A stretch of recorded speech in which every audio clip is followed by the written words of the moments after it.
Greetings and salutations, and welcome to Flintlocks and Fireballs, where a handful of mad actors will attempt to survive the treacherous waters of Dungeons and Dragons. I am your host and Dungeon Master Jason Phelps, and I'm joined, as ever, by Robbie, Do and Die, Bellekom, Sam, Dine and Dash, Burns, and Ellie, Pie and Mash, Sparrow. Pie and mash is the best thing to be. Pie and mash is delicious. Unless you get it by accident. I wanted pie and chips. I get pie and mash instead. Condolences and sympathies. Thanks for sharing your story. You're so brave. They were good pies, though. They were good pies. Yeah. And actually, honestly, it was quite good mash. Yeah. Pies. It was good pies. That's literally the whole story. Like, I was going to try and make that interesting, but no, we had pies and it was nice. Let's find out if we have better stories in times to come. Unlikely, because I tend to use the same track a lot. By asking, feature us, what pie-based messages from the present? It's Feature Jason, and it's time to dig through the pie crust of temporality and into the meat of these messages from the present. We recently had the delightfully ghoulish experience of playing a demo of Doomsong, an upcoming horror TTRPG set in a brutal plaguescape, created by Caesar Inc., at Caesar Inc. on social media. We took on the roles of 4 hapless gravediggers on a quest to save the world, in a world where God is dead, hell is full, and death is not the end, despite our best efforts to the contrary. Our host was Jack Caesar, who you may remember as the Goblin King from our previous collaboration demoing the Labyrinth RPG. This Doomsong miniseries was recorded, and the videos will go online alongside Doomsong's upcoming October Kickstarter. You can find out more about the Kickstarter in the link in the description, and we'll post a link to the video series in our next set of messages from the present, which will take place at some point in the future. Back to you, past Jason. Robbie, what crocheted thing are you wearing on your head? When I get another bit of wool, it's going to be a teacup and saucer, but right now it just looks like a weird flower. Or a tiny... Never, ever. That's a good Never friend. trust a person who, when left alone with a tea cozy, doesn't try it on. Yes, 100%. Oh my god! Do you remember earlier in our relationship when you got me a hat that you'd found in a charity shop, and you were like, maybe it's a hat for someone with horns? I was like, my dude, that is a tea cozy. I will put my hair in bunches and wear it. Don't get me wrong, but it's a tea cozy. Yeah, I can't anymore. I don't have that level of hair, but at the time I did, and I did do that. Just be able to manage. Very, very small bunches. Very small bunches. Well, now I want to try. It's just poking out. Yeah. But that is very, very cute. I just thought it was a tiefling hat. It was really cute. It's the bestest thing. I don't think we've ever used it as a tea cozy. I don't know where the fuck it is. I know it still exists in my life. Somewhere. I just don't know where it is. Yeah. Speaking And of the thing is, you'd have to have a teapot that it would fit. I mean, we have multiple teapots. One of them, surely. Speaking in no way of fitting a cozy to a teapot, it's time to begin Flintlocks and Fireballs. Our land stands on the sabre's edge.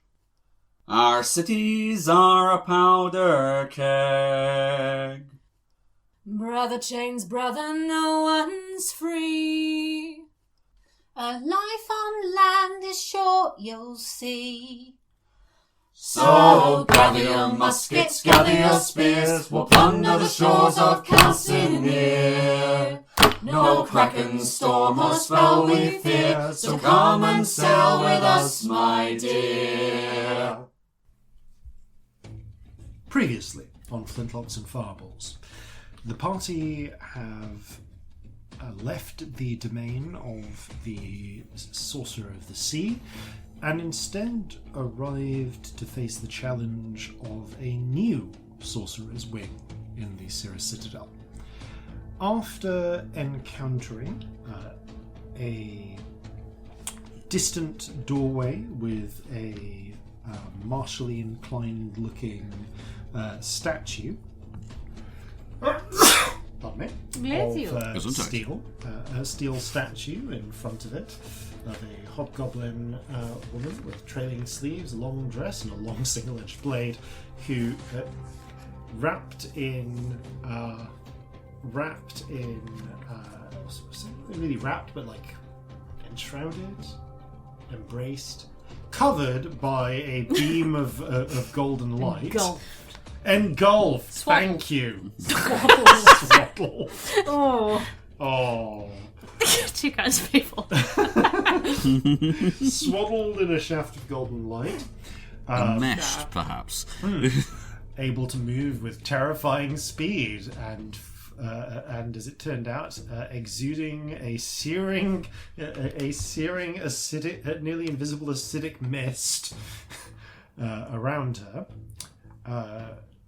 The party learned that the statue apparently only attacks if provoked in some way, and then halted as soon as they stopped trying to cross the threshold and approach the door. Turning around, the party found what appeared to be a sort of rectangular, or if you will, oblong, framed window behind, framed painting of a distant chasm through which they couldn't quite see the top of everything at the top of the chasm. They could see just very slightly poking down from the top the bottom part of some distant edifice at the top of the chasm, and then on the nearer side, and clumps here and there, rich and fantastical looking flora, flowers and vegetation. Upon a careful inspection, they realised that rather than a painting, this frame was a window, and that by walking to one side... That makes us sound like such an idiot. Like, what a beautiful painting. It is clearly a window. Of this astonishingly well-constructed optical illusion. You've got such mastery of perspective here. I know we're not a high intelligence party, but... In fairness, as you got close up, it swiftly became apparent that, hold on, no, this is... But it did very much look like a painting from a distance. The party discovered that you could walk through again hidden through optical illusion, passageway around the frame and into the chasm itself.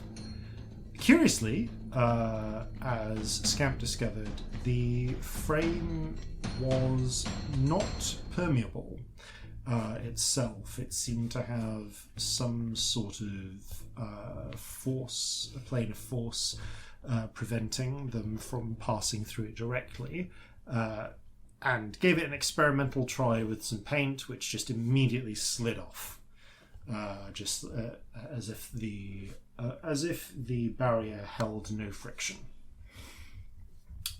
Walking through the frame on the other side, however, around the frame to the other side, and through the chasm, the party were able to see more, and some slight tweaks to what they saw before, as well as the rich and varied variety of flowers and plants growing along the plateau on this side of the cliff, of the set of cliffs. They were able to see, to hear now, and distantly feel some sort of massive continuous gale driving through the canyon up above. Definitely below where the canyons, definitely below where the gorge sort of flattens out and becomes, cliff far above. They were able to see that the edifice, the structure that wasn't quite visible entirely through the frame, extends up into a tall tower, from which shines a golden beam of light passing above the chasm and into the distance somewhere over what on this side appears to just be a golden painting frame of the room beyond. On this side of the cliffs, they can see a pathway that descends down to a small stone structure, similar to a sort of shrine or grotto or shack. And on the opposite side, slightly different to what I described before, you can see set flush into the cliffs what appears to be a smooth stone rectangle, similar to a doorway, but with no apparent handle or way of opening it. And also on the other side of a few hundred feet of open chasm, which does not have a convenient ledge next to it. The party decided to investigate the more easily accessible location first, and wandered down towards the grotto. Strode with purpose. Yeah, strode with purpose down towards the... Strode with ambled with purpose, vaguely, towards the grotto, taking time to Ambled admire the unwillingly. flowers. Ambled unwillingly towards the grotto, admiring a variety of fine and colourful plants as you go. The grotto itself seems, in addition to... seems fairly sparsely furnished in terms of sort of living arrangements. There is a simple hammock hung between two hooks to one side of the door. What appear to be a series of stoppered jars underneath the hammock proper, as well as what you swear is a slightly rusted old knife and a breadboard. Most of the grotto, however, seems to be taken up by some sort of workshop. There are... I'm going to describe everything immediately and obviously visible that you can see in this chamber. To one side of the workshop... Same side as hammock or other side? The hammock is like in a little alcove near the door. So it's like its own little bit, and then as you walk forwards... An alcove. Yeah, you've got a workshop That's that's... like a hammock alcove. Yeah, Seems nice. kind of in that has the three sides immediately left, right, forwards. You can see to the left there are what appears to be. I'm just going to check this. Yes, 4 small, for want of a better word, almost like the word that comes to mind is gargoyles, but it would be more accurate to say little sculpted like faces or figurines set into the wall with open mouths from which liquid is pouring into a small into little glass sort of glassy looking bowls that are set into the stone of the work surface.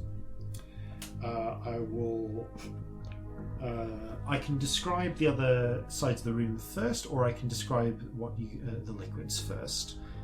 I would like to hear about the liquids. I would like to weirdly. hear I the have liquids. liquid Yeah. curiosity. Okay. By sight, one liquid. I'm just going to describe these in This order drawing's left getting to right. really good, by the way. You can make some really weird shit to draw. One is clear. There is a clear, colourless liquid that is flowing. To on the leftmost of the little statues. The second from the left is black, and it is thick and viscous like treacle. The third is clear but with a yellowish tint, and flowing freely into the bowl. And the fourth is clear but slightly blue tinted, and flowing into the little bowl. The bowls all appear to have small drains, essentially, set into the bottom of them, through which the liquid is then seeping out. But there is a continuous enough flow that there is always sort of a basin full of liquid beneath each one. That is their appearance from a distance. On the opposite side of the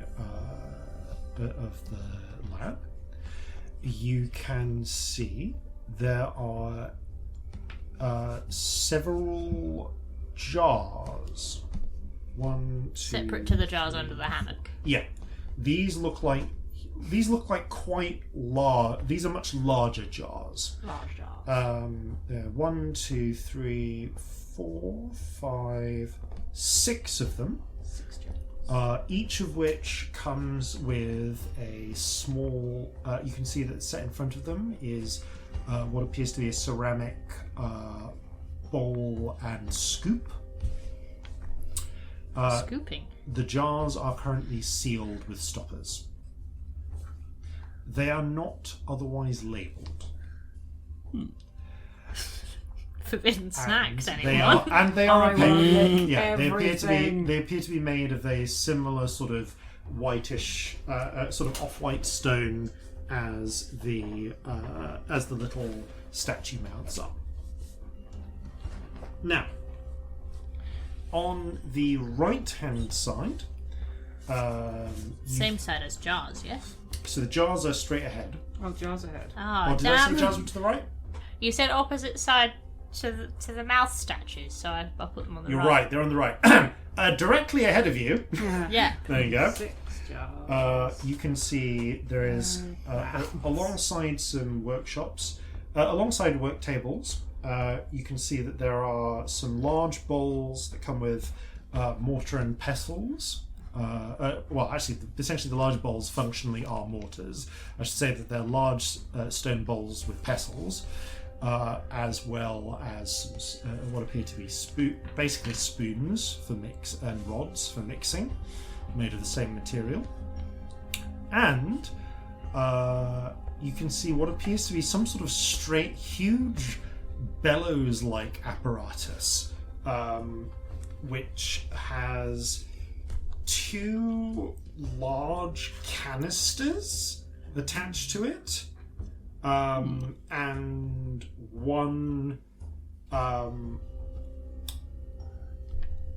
mean, technically also a canister, but it's more. But whereas the canisters seem to be made of metal, the third one, the sort of glass tank, as it were, to one side is obviously made of glass. So the canister's on the side of it. Yeah. So interestingly, this whole thing is like I say, it's huge. Like Corzin could just about pick it up two-handed, like with a little bit of a struggle. It's bulky. Either of you could carry it comfortably in 2 hands, but it's not. It's not something you could comfortably carry in 1 hand. Okay. To get more information, you'll need to examine those in detail. On hooks to the side of the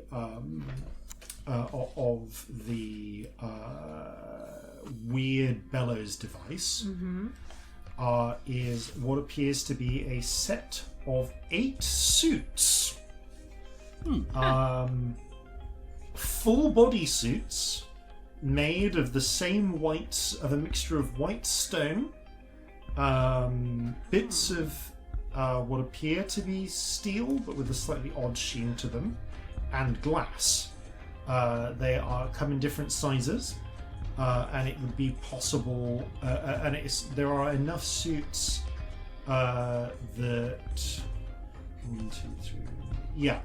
There are 5 that are of appropriate size for a human or elf, and 3 that are of appropriate size for a halfling. Okay. That is everything that is immediately visible. I've done a very good drawing. Sam, would it be helpful to have a drawing of everything that's visible? Yes, please send it to me. I've been writing down a list of the things, but it might be good to have a bit of Weirdly, a visual representation. my brain of it. actually wouldn't do lists today, but I could draw all of them. I started a list, I realised I was Grand. writing nonsense unhelpfully, and decided to steal your list instead. Yeah, it's not, don't get me wrong, it's not all the way perfect, and I've drawn it like, because I drew us in the doorway and then was like, damn, now everything is not the way around it would be if you're looking at it. So I've labelled left and right because I figured that's helpful for this group, to be honest. I've None also of seen us your are that attempt great at with making them. a horse ride a trike, and I approve. There's a lot of like weird drawings in the chat today. It's just that kind of day. Yeah. Yeah. Oh, I love this actually. This is like a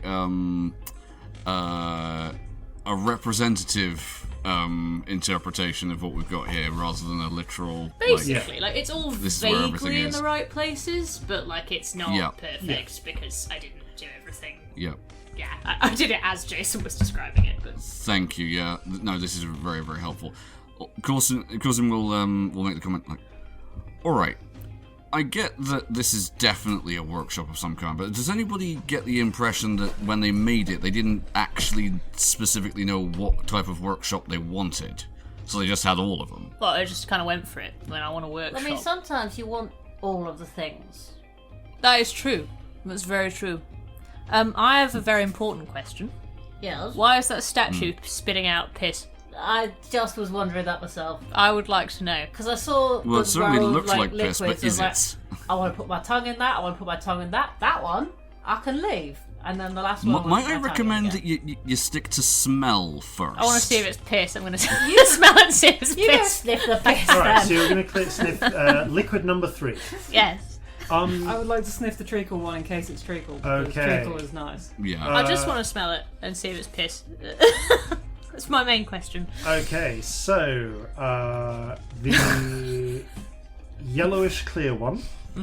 It does have a pungent odour as you get close. Is that odor Does it smell like piss? No. Ooh. Oh, maybe not piss. It's not the kind of... Why was I disappointed? it's not the sort of acrid and bitter and like foul smell of piss. It's a weirdly... It's an interesting one to describe. I'm laughing so much at you describing the smell of piss, but it was really funny. Carry on. There's a very slightly mineral-esque smell to it, but it's actually, but it is Celestia. The closest smell that comes to mind is somewhere between like very high proof alcohol and lamp oil. In its scent. It smells distinctly flammable, gang. Okay. I will say, just for the purposes of this, is an immediate this is a scent that you probably would not recognise. There's no reason for you to recognise this, but for everyone imagining this at home, this is 100% petrol fumes. Oh, wow. I want to smell it so bad. okay. It smells like Smells petrol. real good. It smells kind of good, honestly. I don't know what it is, but it's distinctly like in the sort of flammable, lamp oil. Okay, so Slash Right, yeah, it alcohol. not a It put does it smell a in your bit face flammable. good. Yeah, not piss either. Well, that's not definitely not put it in your face good. I no. said either. No. I didn't just go, yes, it's not piss. Scamp, you were smelling the black one. Yes, please. It does not have the sweet scent of treacle, although it does not appear to be black syrup. So black syrup? That's not what's the name for the dark it's not it's the evil cousin of golden syrup. Molasses. I mean, yes, It's over the golden wool season first. black treacle. Black treacle, okay, yeah. Yeah, that's that. I'm trying to remember, like, when you got the tins of it as a kid. Yes. Treacle. Yeah. Love it. Treacle's good shit. Well, it's not that. Instead, it has a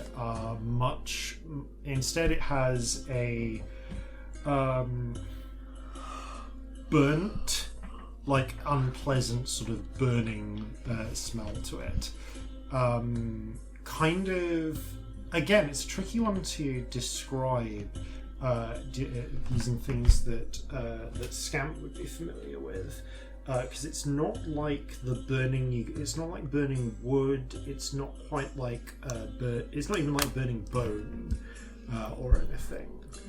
Is it pitch? But yeah, this is basic. But you have smelled this when the ship. Actually, yeah, you would have smelled this when the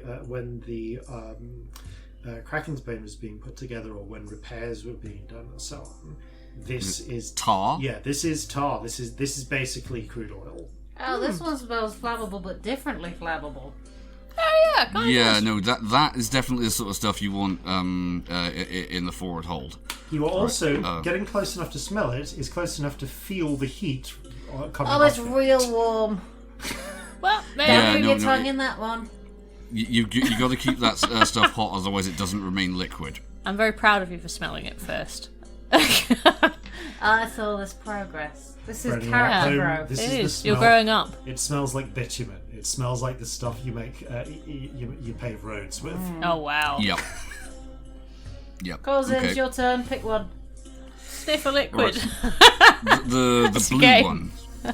Sniffing that, it smells pretty soapy actually, kind of like faintly floral, and you notice that there are little flecks of foam that gather around the edge of the bowl. All right, this.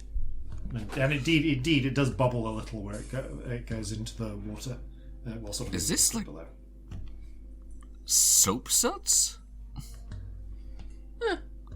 Huh. This is a weird combination of things. Well, it's, So you could put it's your the tongue last one. Are you supposed to use these in sequence for something?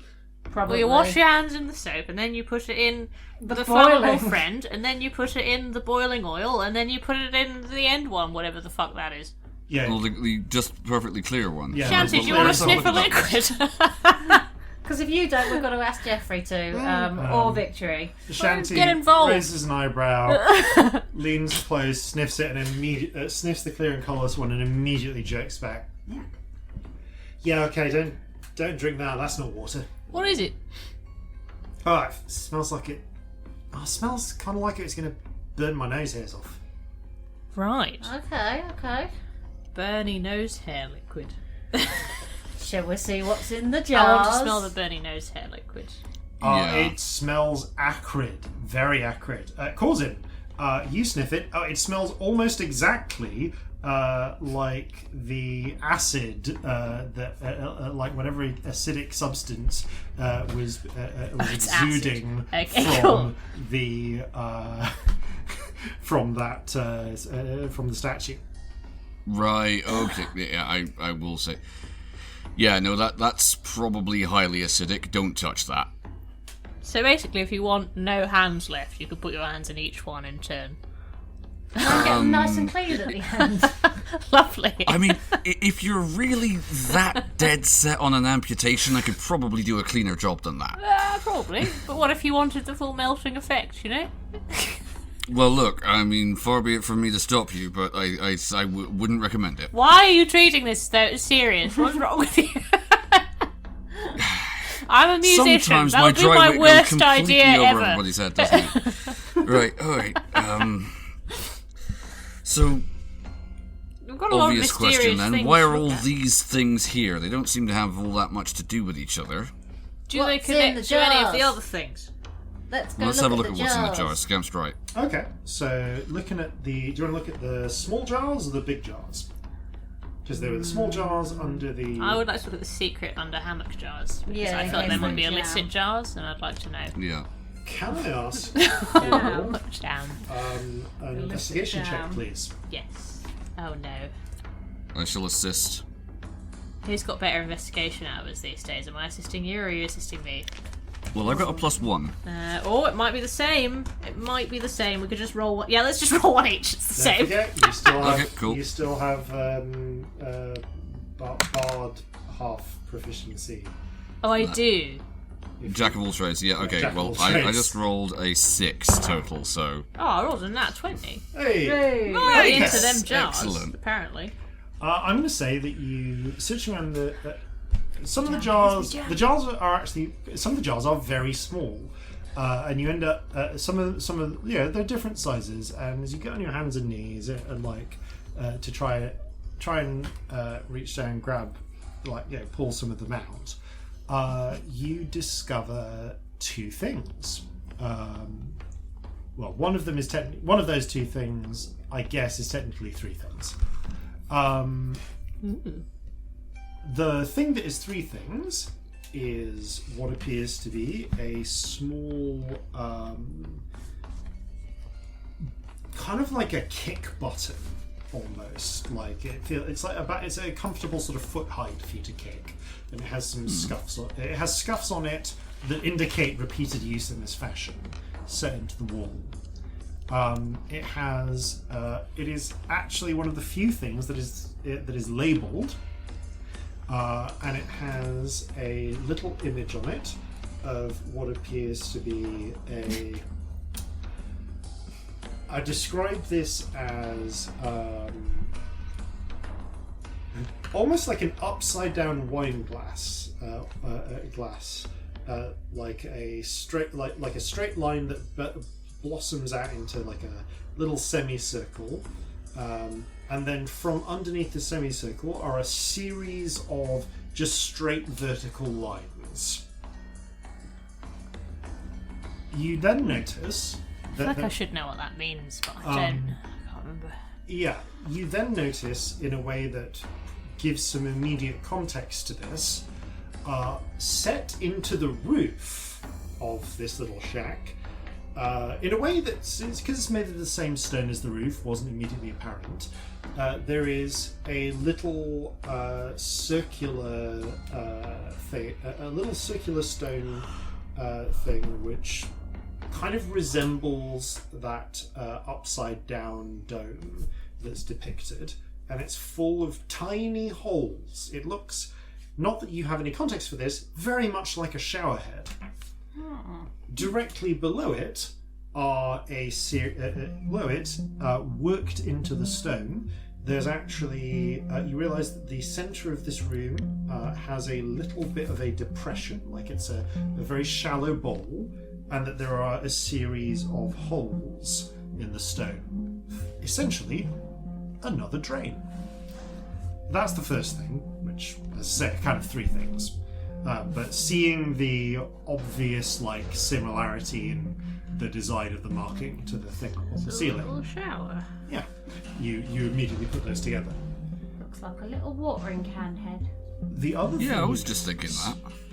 Watering can head, that'd be the obvious thing. We still wouldn't know that that's We know what a watering can is. We know what a watering can is, but this is an out of context thing. Little thing with holes in. From while you are on your hands and knees, though, you look around to the other side of the room and you realise on the basically underneath the table full of jars, there is big jars. Yeah, big jars. Oh, a table. There is a tiny hole in the wall. And when I say a tiny hole, I mean I'm going to say that it's probably about 3 by 3 by 5 inches. Oh, like a mouse hole. Yeah, like it's hole friend. kind of like if you made like a little TV screen with your fingers and thumbs. Oh, it's like a square hole. Yeah, like a little okay. rectangular hole. Cool. It's on the other Can I side. look through it? Yeah, so it's on the other side of the room, so you can't currently see through it in any detail, but you realise that it's there. You kind of have to get right next to it and lie down to peer through it. I'll stick a toe in it.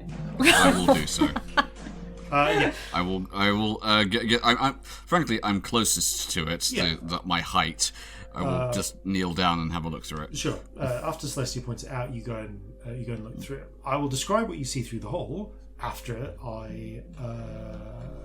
Just describing what's up with the hammock. Yeah. What's up with the hammock? The hammock is, as far as you can tell, just a hammock.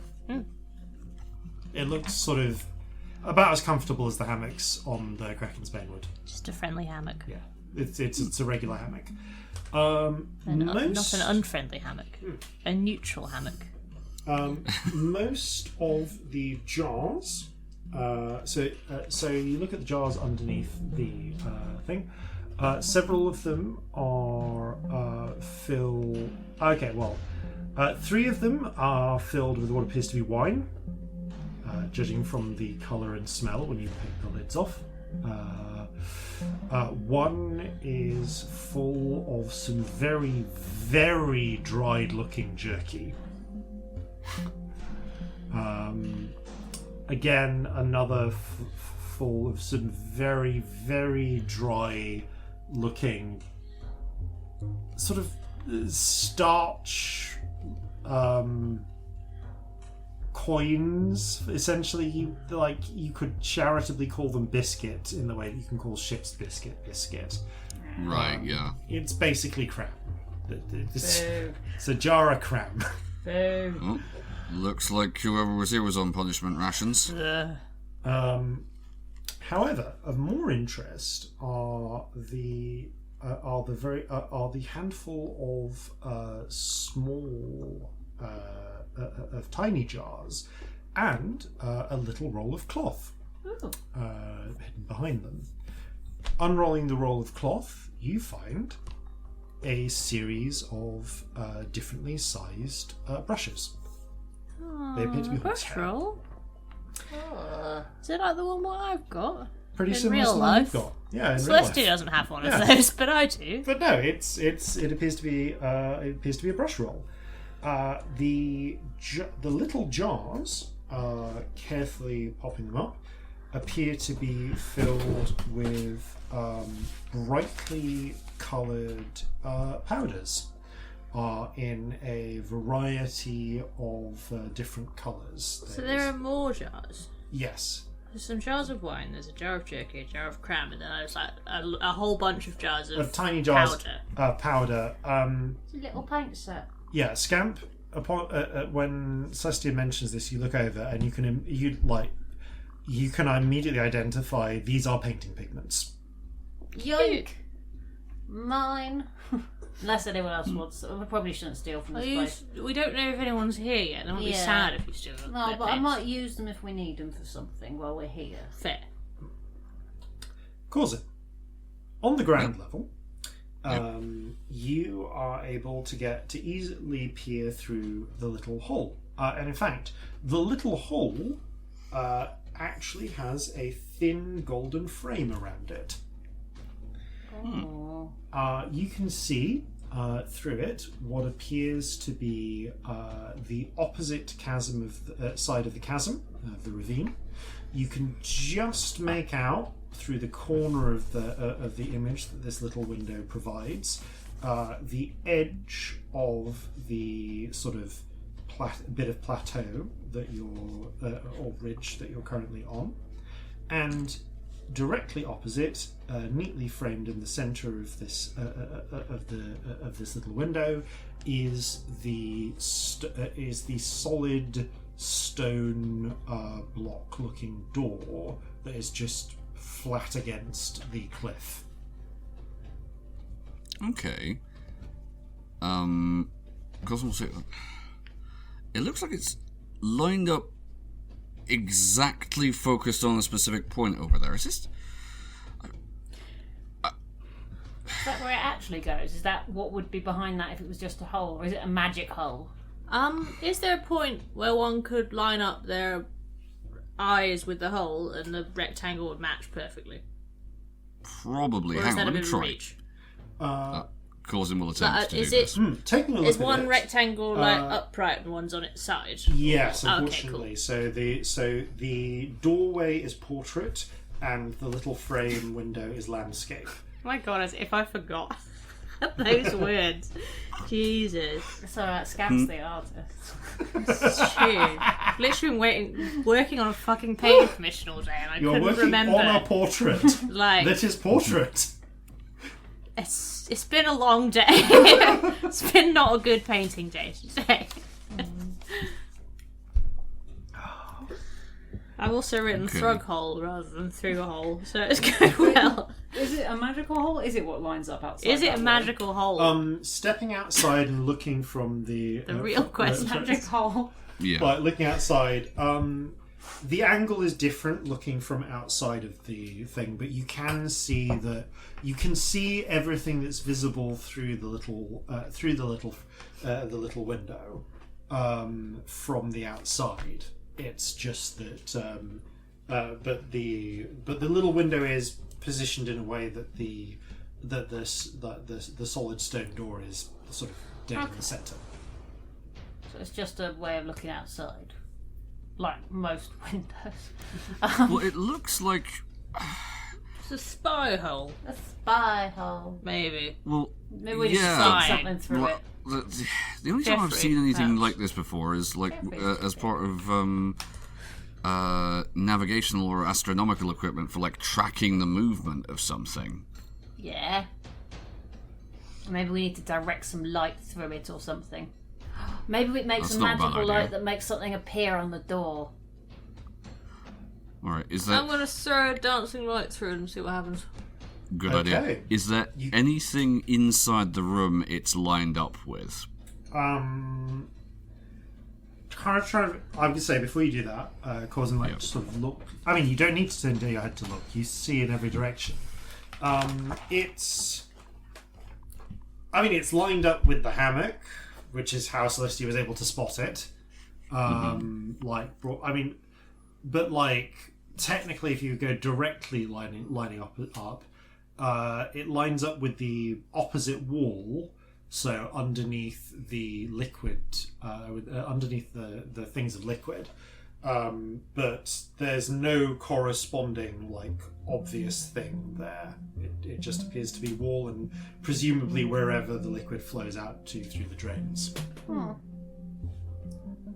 Okay. Should we see what's in the other jars? I put a light through it. Oh yeah, put a light through it. I forgot too. The light. I'm trying to think about this. Yeah, the lights can't. If you spanged a light against a wall, it would just bounce basically. I literally can't remember the rules. I think so. Yeah, as far as I know, the lights are not able to pass through solid objects. Yeah, I don't think they can. No. So that is what happens. You try and send one through the hole. Pop outside. And it bounces off the hole as if there were some sort of force field in the way. Oh, cool. Can I pop one outside around the side and try and shine it through the hole into here? You can. So this one's it's a bit tricky because you have to start it outside, roll it round until you think it's about where you'll be able to see. And then look through the hole and try and figure it out. I could watch here and you could go outside and put it there. That would be smart. Yeah, let's do that. What ensues is about 5 minutes of left a bit, left, okay, no, forward, left, no, it's left. really boring, I'm dying.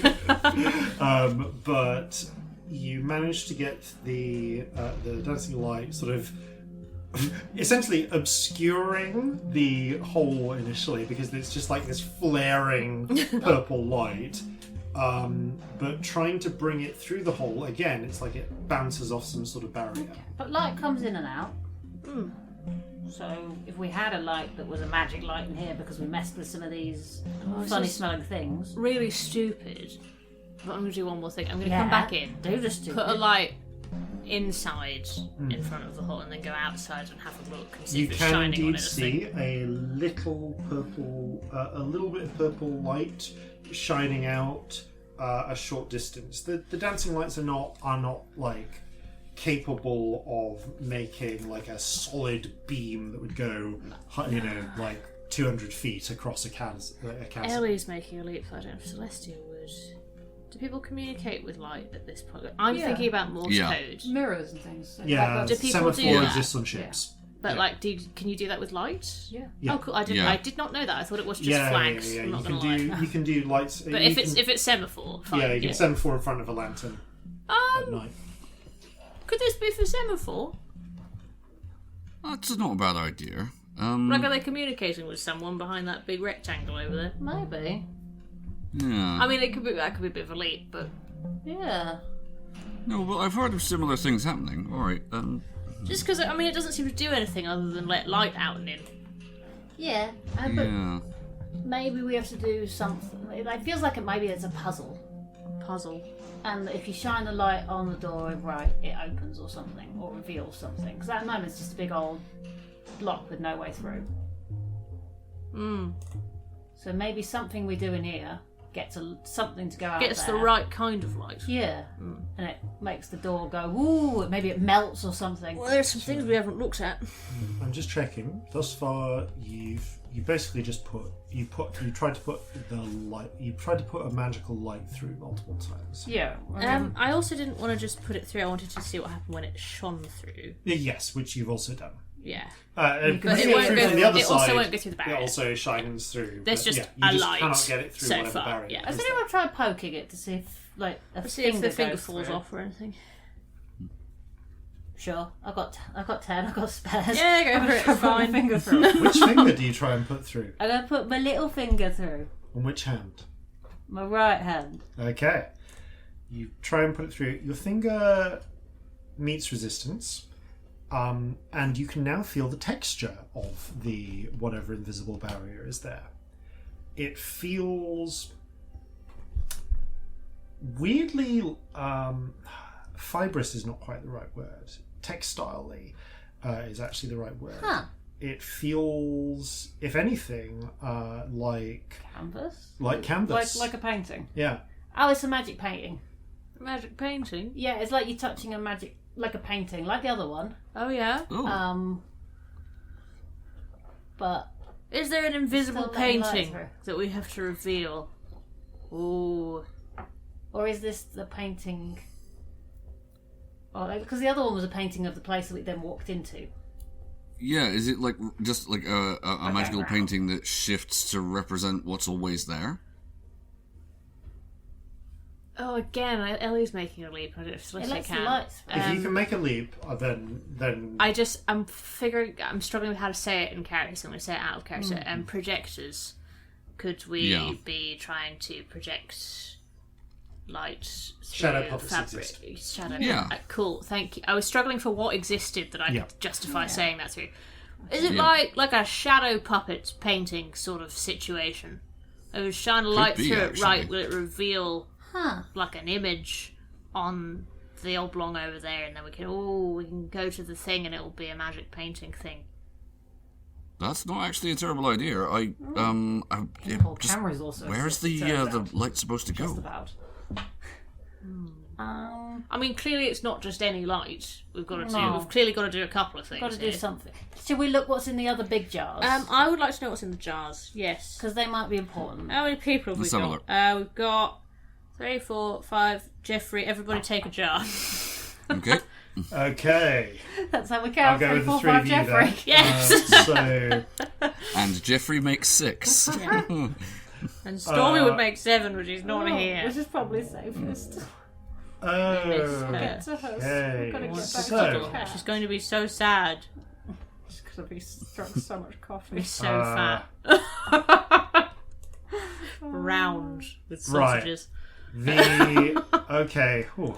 I'm going to give these to you just in the order I got them. So this is going left to right in the left to right, opening each of the large jars. And I'm just going to go in arbitrary order. My favourite order. And actually, for each of you, I'll ask you how you want to interact with it, as well as its appearance. Opening up, Corzin, you see a fine black powder. Okay. Of a type I would recognise? Potentially. Roll a... I'd know gunpowder by smell alone.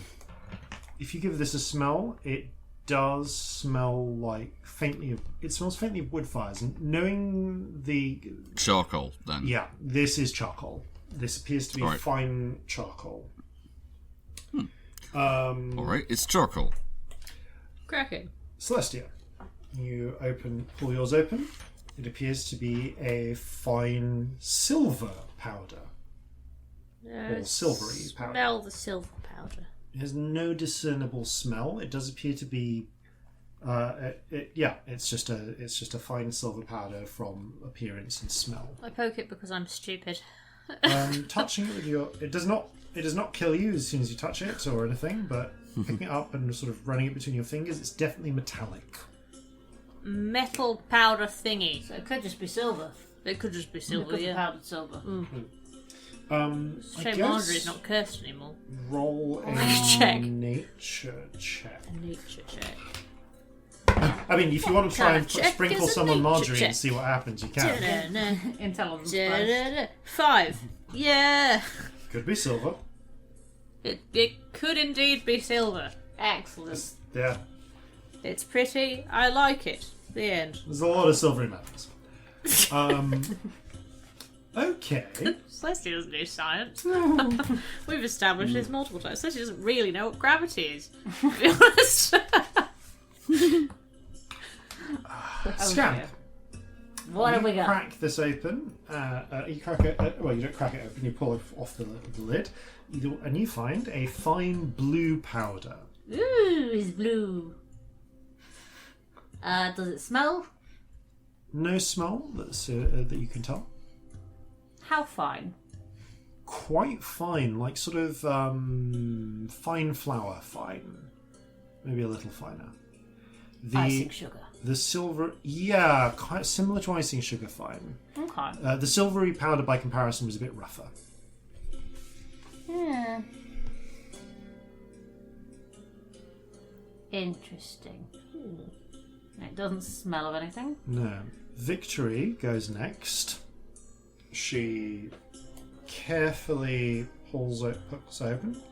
And you can see a faintly pink powder, like sort of, like, you know, white, but yeah, faintly pink, like pale. yeah, very pale pink.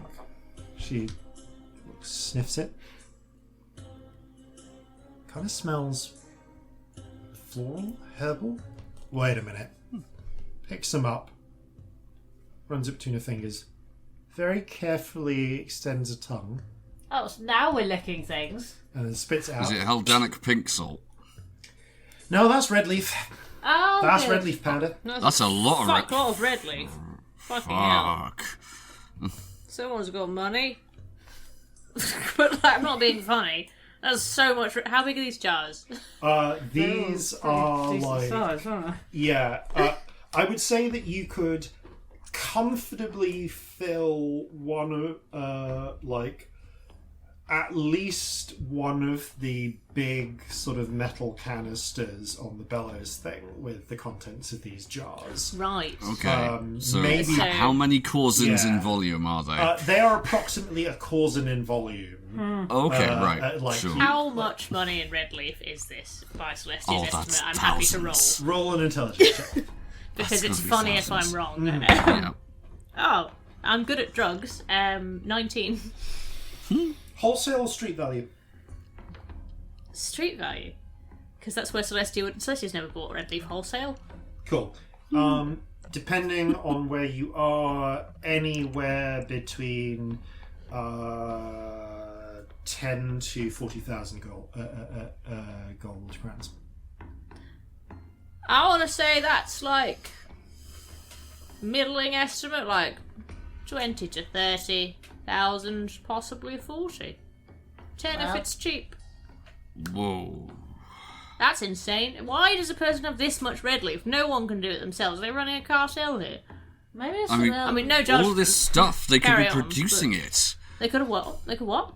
all of this stuff, they could be producing it. You found the sorcerer of drugs. We found the drug sorcerer, is what we've done. Drug baron sorcerer. All right, let's look at the names. Which one could be a drug baron? No, we think we know this one anyway. This is the Which one is it? The Smith. Because everything's about making The stuff Smith so of far. drugs. Okay, but what if it's got another purpose? You have to make them, you manufacture them. I mean, red leaf could be for something else, I suppose. What else we got? The shanty opens the next one. It's filled with a cream-coloured powder. She sniffs, shakes her head, carefully reaches in, taps it, doesn't recoil more than just an instinctive pull back, picks it up, runs it between her fingers. Yeah, it feels kind of a little gritty, a little rubbery. Don't know. Have a touch. You feel it does indeed feel like a kind of gritty, rubbery powder. It's coarse as well, like, and it is it's slightly, well, it's got as it were a slightly rubbery texture to it. It just feels, it bounces a little in your finger, like between your fingers. But Bouncy. Yeah, It's like the sap of a rubber tree plant. basically, it's like if you powdered rubber tree sap. Okay, I mean, Corzin would be at least aware of that. Roll the nature check actually for Corzin, with Sure. advantage because you're widely travelled. Okay. Like latex from open. Natural 20. This does indeed appear to be rubber tree sap or latex that has been powdered.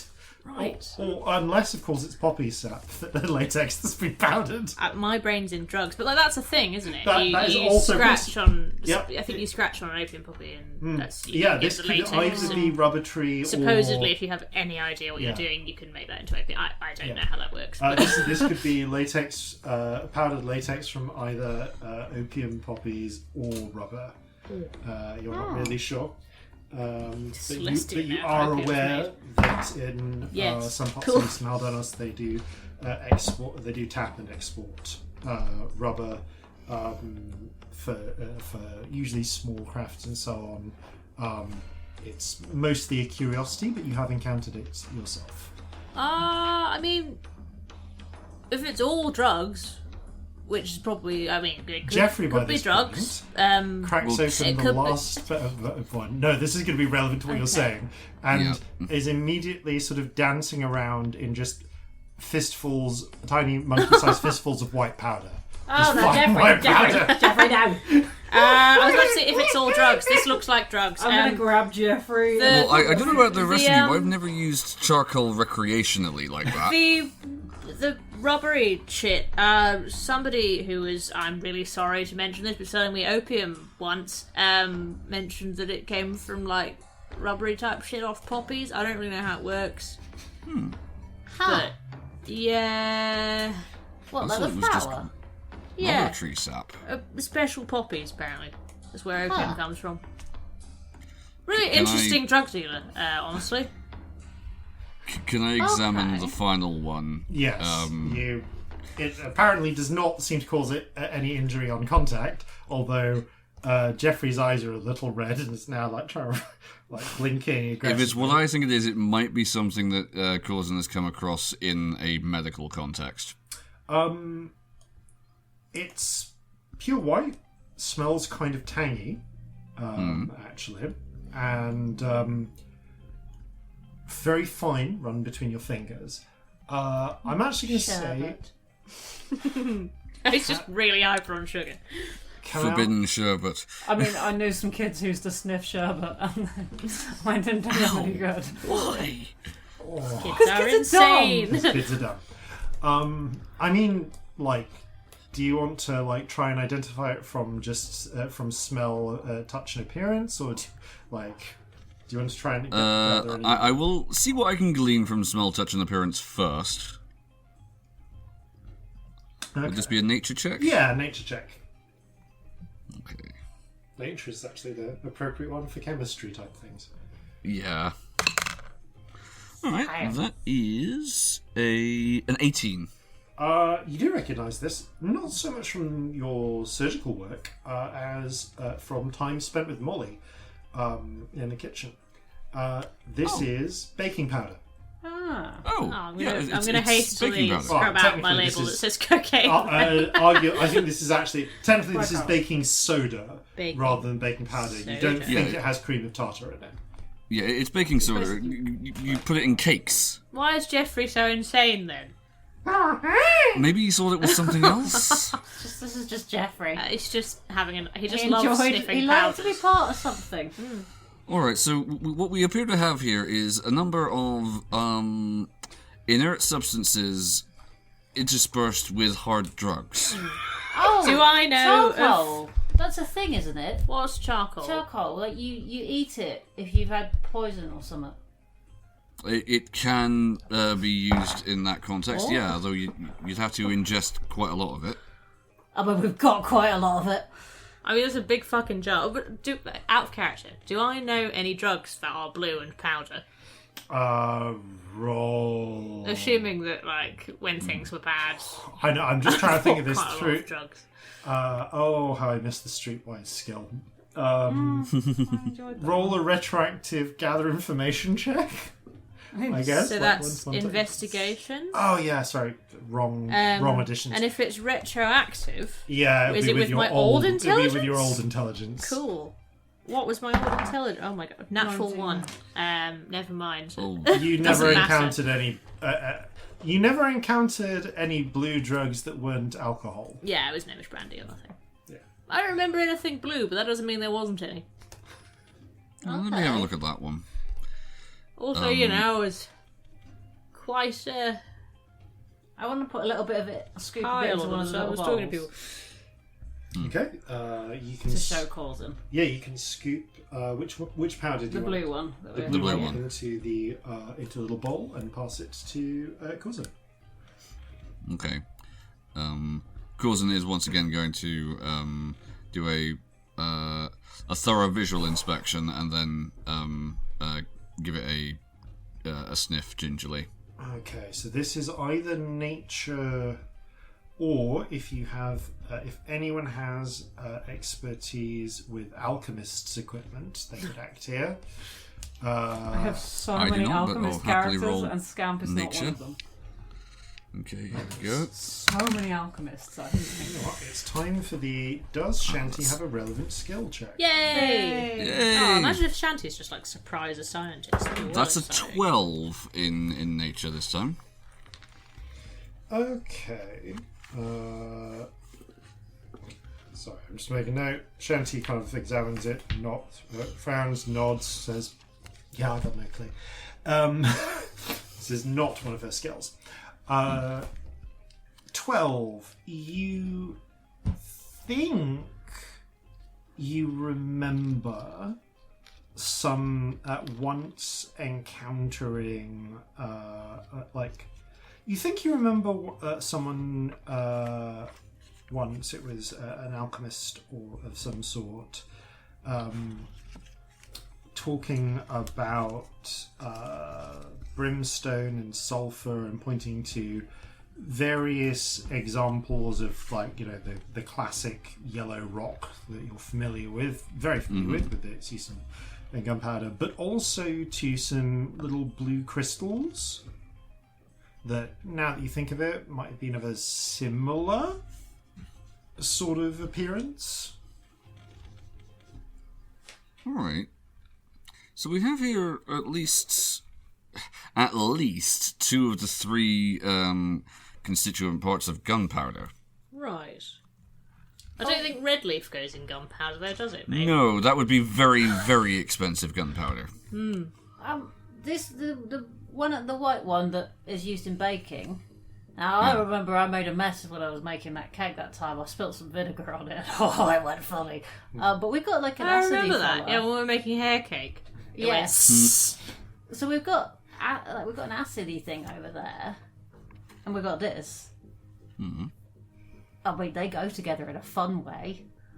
I don't know if it's relevant, but we could make some fun mess. It is. It does make fun sounds. And Yeah. Yeah. And I if think you I put it in remember a tight, making a, container, you can make it go explode. Make it go explode. Which is almost like gunpowder. Right. Well, I made a little volcano with little Corzin one time.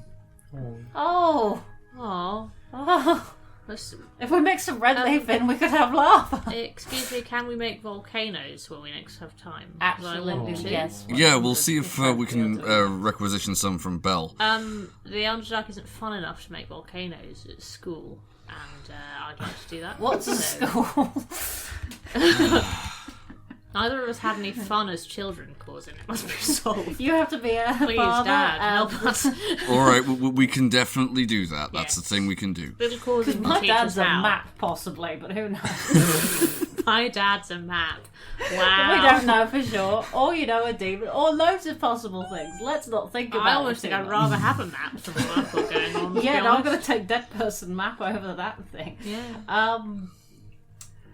Right. I suppose he's actually the least threatening in some ways. He just sort of potters around his greenhouse being horrible. So, Oh, that's alright. So we've got Anyway. some charcoal. So like, if we've got poison, we've got something that could be silver. We've got there was something brimstony, wasn't it?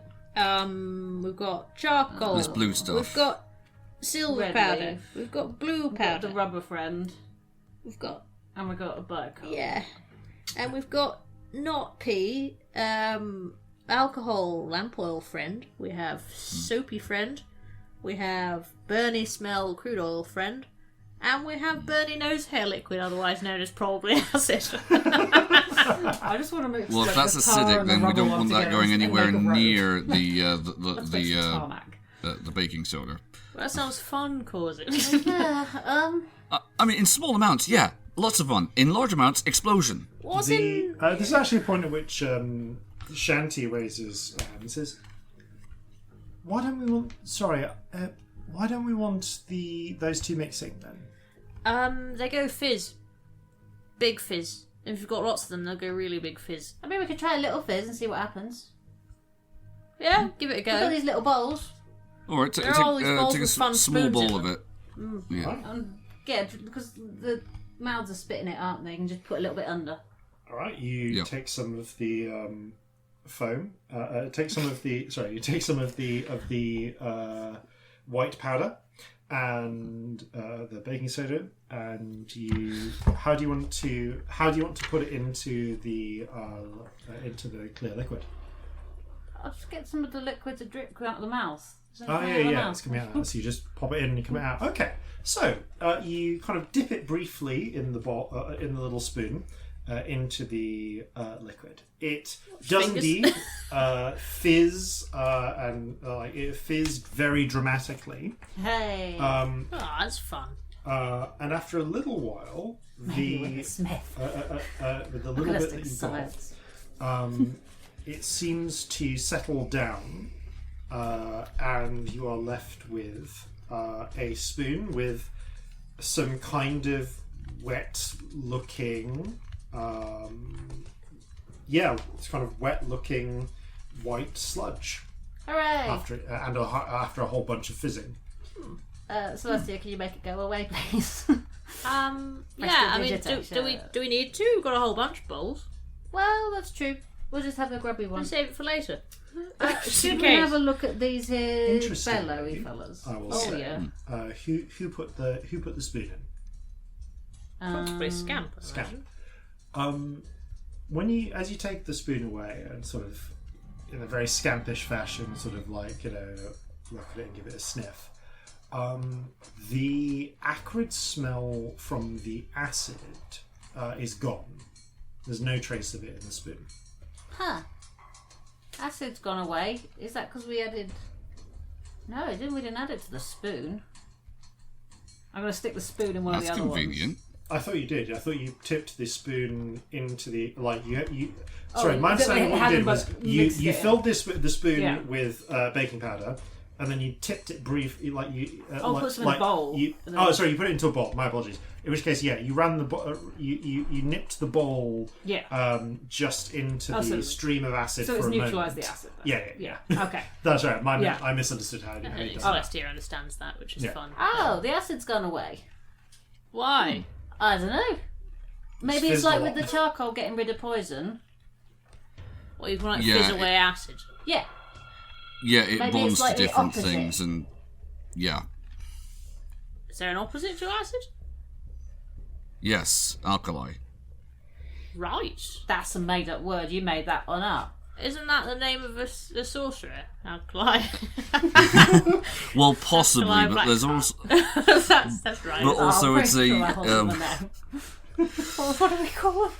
It's a thing you have to bear in mind when you're Decided mixing no different more. things together. They have a different effect on a body or whatever you're doing. Right. It's two I- opposites, acid and Dennis. Genuinely cannot overstate the level to which I did not listen in school, folks. All the tutors were horrible, and I was traumatized, and then I fancied one. Fair. I Like, mean, real it might have bad. come up. It might have come up if you were ever studying poisons. We did poisons in the Evangard. Oh yeah, did Probably you Yeah, do the, the thing with the charcoal chemical getting rid of balance them? of certain things create a poison. Yes. I was also Similar quite idea, but, like, traumatized yeah. in the Evangard. So it's all Yeah. a little bit blurry, but we did learn about poison because we've not discussed that I have that skill, so Yeah, I'm kind of yeah, playing yeah. it. Yeah, Like, we basic. learned this, Yeah, but I yeah. was a mess at Yeah. the time. Yeah, and Corzin's not going to push about it, but like it's potentially a thing that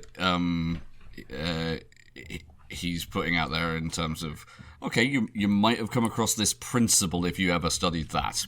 Vague memory of charcoal being a thing now that you say it.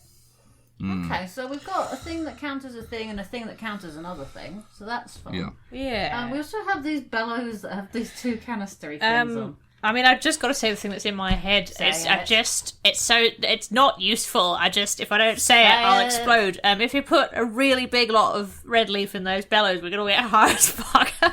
Indeed. Yep, It looks that's like definitely a thing that could happen. Like although so high, all very- of us for very hours. high. It looks like there's got to be a more efficient way of doing That's that. what though, if I that were thought, your but goal. my brain did it, so I had to say it. Otherwise, it was just gonna sit there being weird in my little head. Actually, Your looking head's again quite at these big. bellows, This is true. looking at the bellows, Yeah. if they look like they're supposed to like mix and aerosolize two ingredients, are they like 3 ingredients, in fact. Oh, there's Looking at- 3 canisters. as you look at it, it looks like the way that these are composed, you could sort of you could hold it up, crook the bellows under one arm, and like a sort of weird weaponized bagpipe. You could compress the bellows with your arm, like with your elbow. And the air pressure and the way the valves are constructed would force together at the nozzle whatever the contents were of the 2 canisters and the glass and the big glass sort of jar. How the big big glass is tank. the Alright. nozzle in comparison to the magic hole we found? Like arguably similarly sized. They're not the same shape.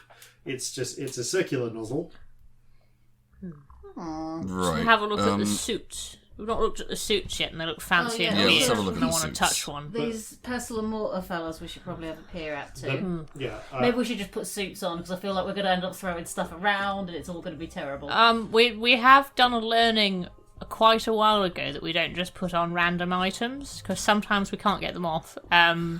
So yeah. I mean, Yeah, if does you want Scamp to give me fill 10 you in on minutes, that I can one? identify one just in case. I mean, just it's just like a whole body thing. Yeah, let's Imagine do that. if they were like magical and you couldn't get them off. Imagine how bad that would be. It would be so bad. Yeah, the- Arms were bad enough. It fucking sucked. Okay, I will identify one of the suits in case they are magical. While you're doing that, Victory goes, yeah. Poking all the powders I'm was gonna fine. just Figure put that my out. little detection wand thing together. Yeah, do that. You spend 10 minutes. I think I feel like Corzin, you said you were going to do something, and I kind of lost it in the midst of that. Oh, well, the only thing I was really going to look at, in terms of the bellows, if it appears to be designed to mix 3 ingredients together, like with the addition of like air propelling it. Looking at the things we've identified here, do I have any idea of what, if you mix them together in different proportions, you could make with the 6 ingredients that we have? I'm gonna say basically not without trying some stuff out. Okay. Because I'm also looking at the mortar and pestle, thinking, yeah, that looks like it's a preparation station. You could basically this whole you are able to work out that this thing. Celestia was not kidding about filling the when she said that it would be a very interesting time if you filled the canisters up and then used it. This thing is clearly designed to mix 2 powders and a liquid in a way and then project it at some distance. So if you just filled this thing with red leaf, you would very quickly fill the room with highly aerosolized red leaf powder. Yeah, it's a great day. And then I would start calling Constitution saves.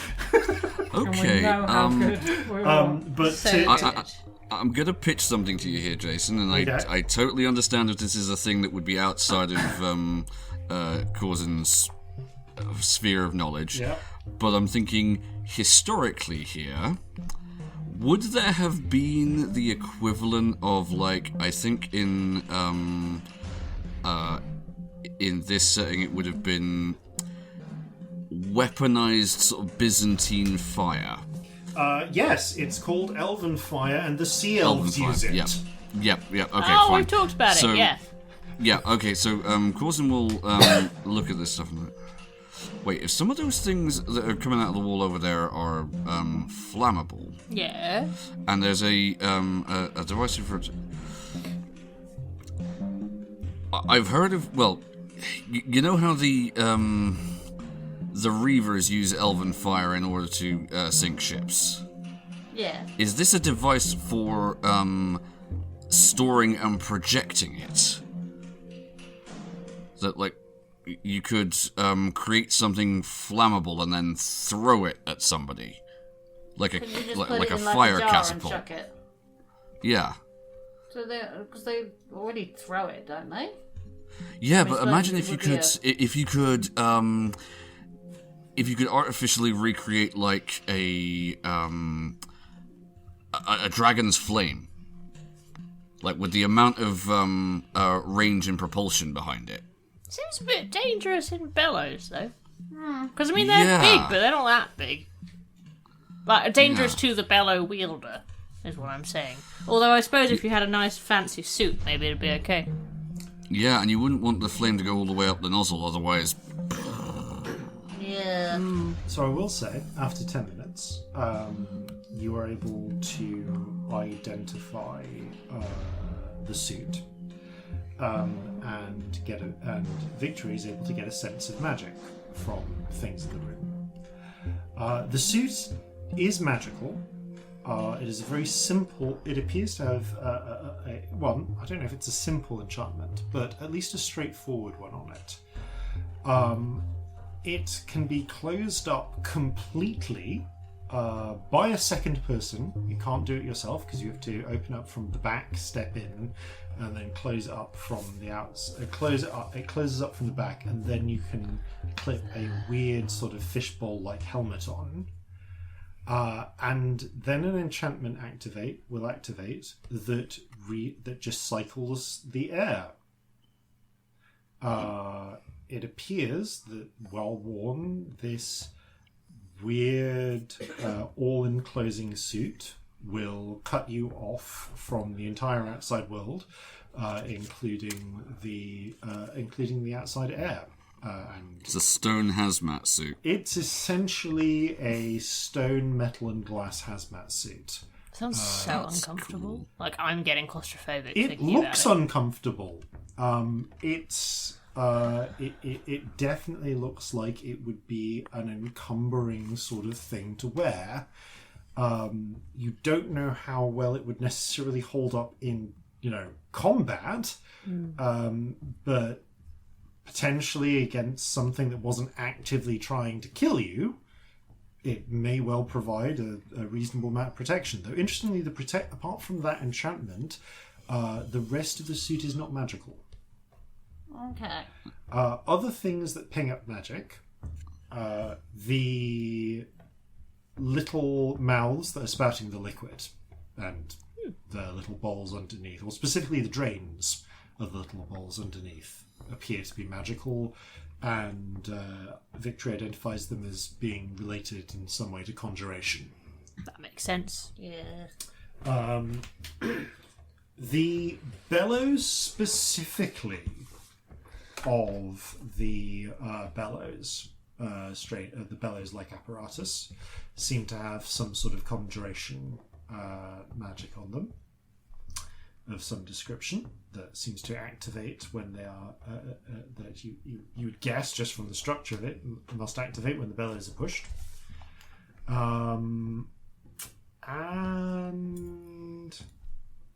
Yes, and all of the little pigment jars. Ooh. Or rather, the pigments within them. Should I take another 10 minutes and find out what some of this magic stuff does? Sure. Should I see what one of these pigments does? I mean, we don't seem to be getting hurried out, do we? Okay. I would like to know what they do. Doesn't seem to be a rush, and this, there's a lot to figure out here. Carefully examine while you do that. So taking a look at that, then you can quickly figure out that after 10 minutes, you get the sort of flashes of intention and use that the spell gives you, and you are able to tell that the pigments have a strange sort of enchantment built into them that will allow them to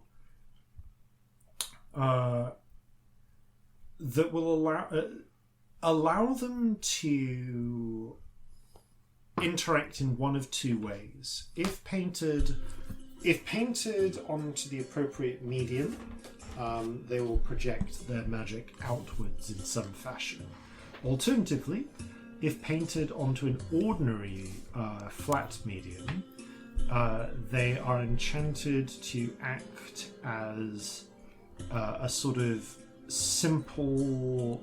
their enchantment turns inward, and the enchantment can be invoked by touch to create a sort of hollow, temporary version of whatever is depicted with them. In a similar way that Marjorie is to, well, at this particular moment, a real cockroach.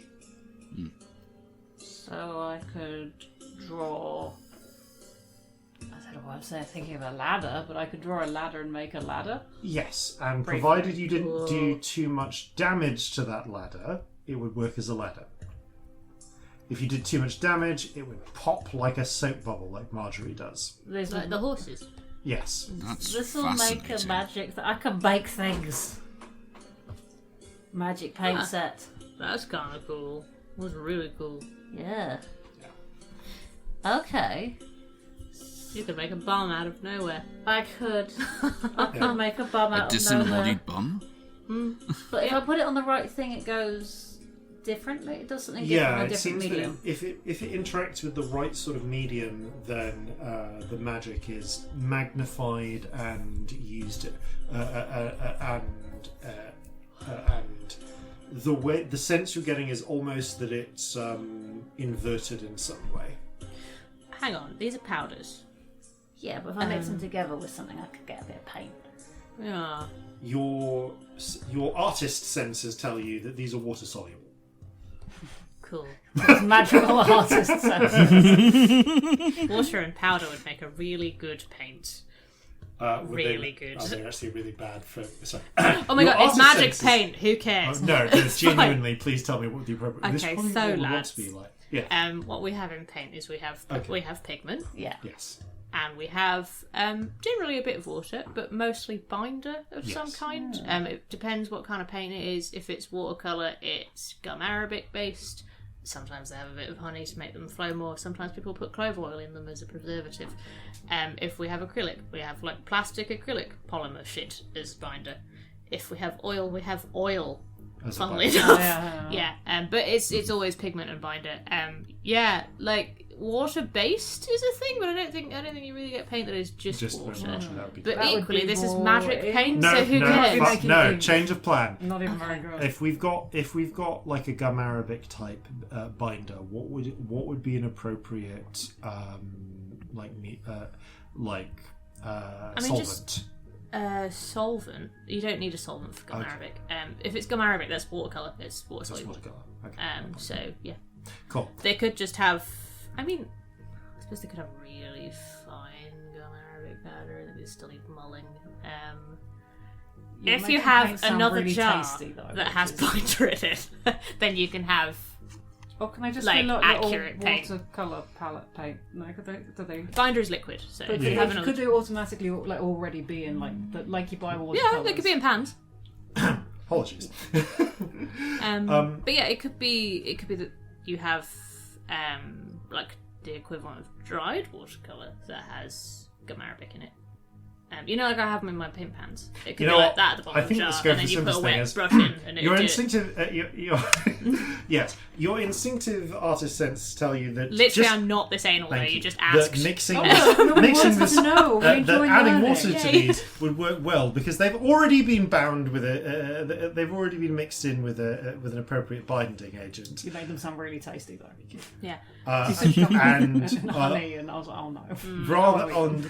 I may have described them as loose powder before. They're actually more like thickly packed pans. Yeah, they'd just be like hard watercolor. So basically, what happens there is when you make watercolor binder, you do put a bit of water in it, and then you mix it. You don't just mix it with powder. You like mull it, so you get a. This is really like hyperfixation stuff. I love it. I hope you're singing. But you get. A flat pane of glass that's usually been sanded a bit, and a muller, which is like a flat circly thing with a handle that also has glass that's been sanded a bit. And the two abrasive surfaces you do in circles, and like grind the powder down a little bit until it like properly dissolves into the gum arabic shit. And then if you put it in a tube that's airtight, then it will be a liquid paint. If you put it in a pan and you let it dry, the water will gradually evaporate out. Right, it will be a dry paint. Fuck it. So yeah, that's what will happen. No, it's powder. However, you do find a small jar amongst the jars. There appears to be a small jar of what appears a small jar of what does indeed. Dependent on the pigment, that can take hours, but it can be quick with some of them. What appears to be a 30 minutes. A selection of you got a couple of jars, one of which appears to contain what to your expert eye is gum arabic. Another of which appears to contain what would be linseed oil. You use linseed oil, right? Yeah. Great. Linseed oil totally works. You also see. I think it mostly is linseed oil, actually. Or walnut oil, that's the other one. But you're making it more tasty. Sorry. We're going to use linseed oil because that shit can just set on fire in the wrong conditions. Linseed oil, if you just like leave it unattended on a tissue, it can just like it will bust. just explode. Hooray! Run your linseed oil tissues under a tap before you throw them away, lads. As well as over there, what was the name you called the glass thing that you mixed? Muller. Yeah. What appears to and the activity is mulling. Yes, you can see there is indeed a glass dish and a glass muller. And over the course of a short rest, you are able to process these into your choice of either watercolor or oil. Or oil. I mean, come for the roleplay, stay for the artifacts. I was not going to be this anal, but you we asked. Are here. We like it. Yay! Well, I'm happy. My art is there is nothing I like more than my friend's hyperfixations. Just for the record, I don't know if you mull oil in the same way you mull watercolor. I kind of assume you do. Our muller, you can take it with you. I want to Google that. I'd like to know. I want to make watercolors because they are pretty. They are pretty. All right. You take some time during which you're all able to enjoy the benefits of a short rest, producing some watercolors. You totally do mull oil if anyone's interested. Cool. Excellent. I assumed you did, but yeah. You can, in fact, also just take the Muller with you for future uses. In the future. Yeah, you will have your choice. You can continue to have your choice of watercolor or oil. Unmasking's all fun and games until you talk about fucking paint for 20 minutes on your not art podcast. I love it. So, now we got happening, some magic paint. You also take the opportunity to do to identify. What else was there? The water, the mouths and the drains do pretty much what you would expect. They seem to they appear to magically generate or in some way sort of disperse and condense the materials that are being that are coming out of them, and then get rid of them in some way. And the bellows has an enchantment that it seems to expel a great rather more air than the simple act of pumping them would ordinarily generate. That's nice. Magic bellows. Yeah, indeed. If you give this, you could give this a try if you want. Yeah, there's nothing in it. Absolutely. Yeah, there's nothing in it. Yeah. Just give it a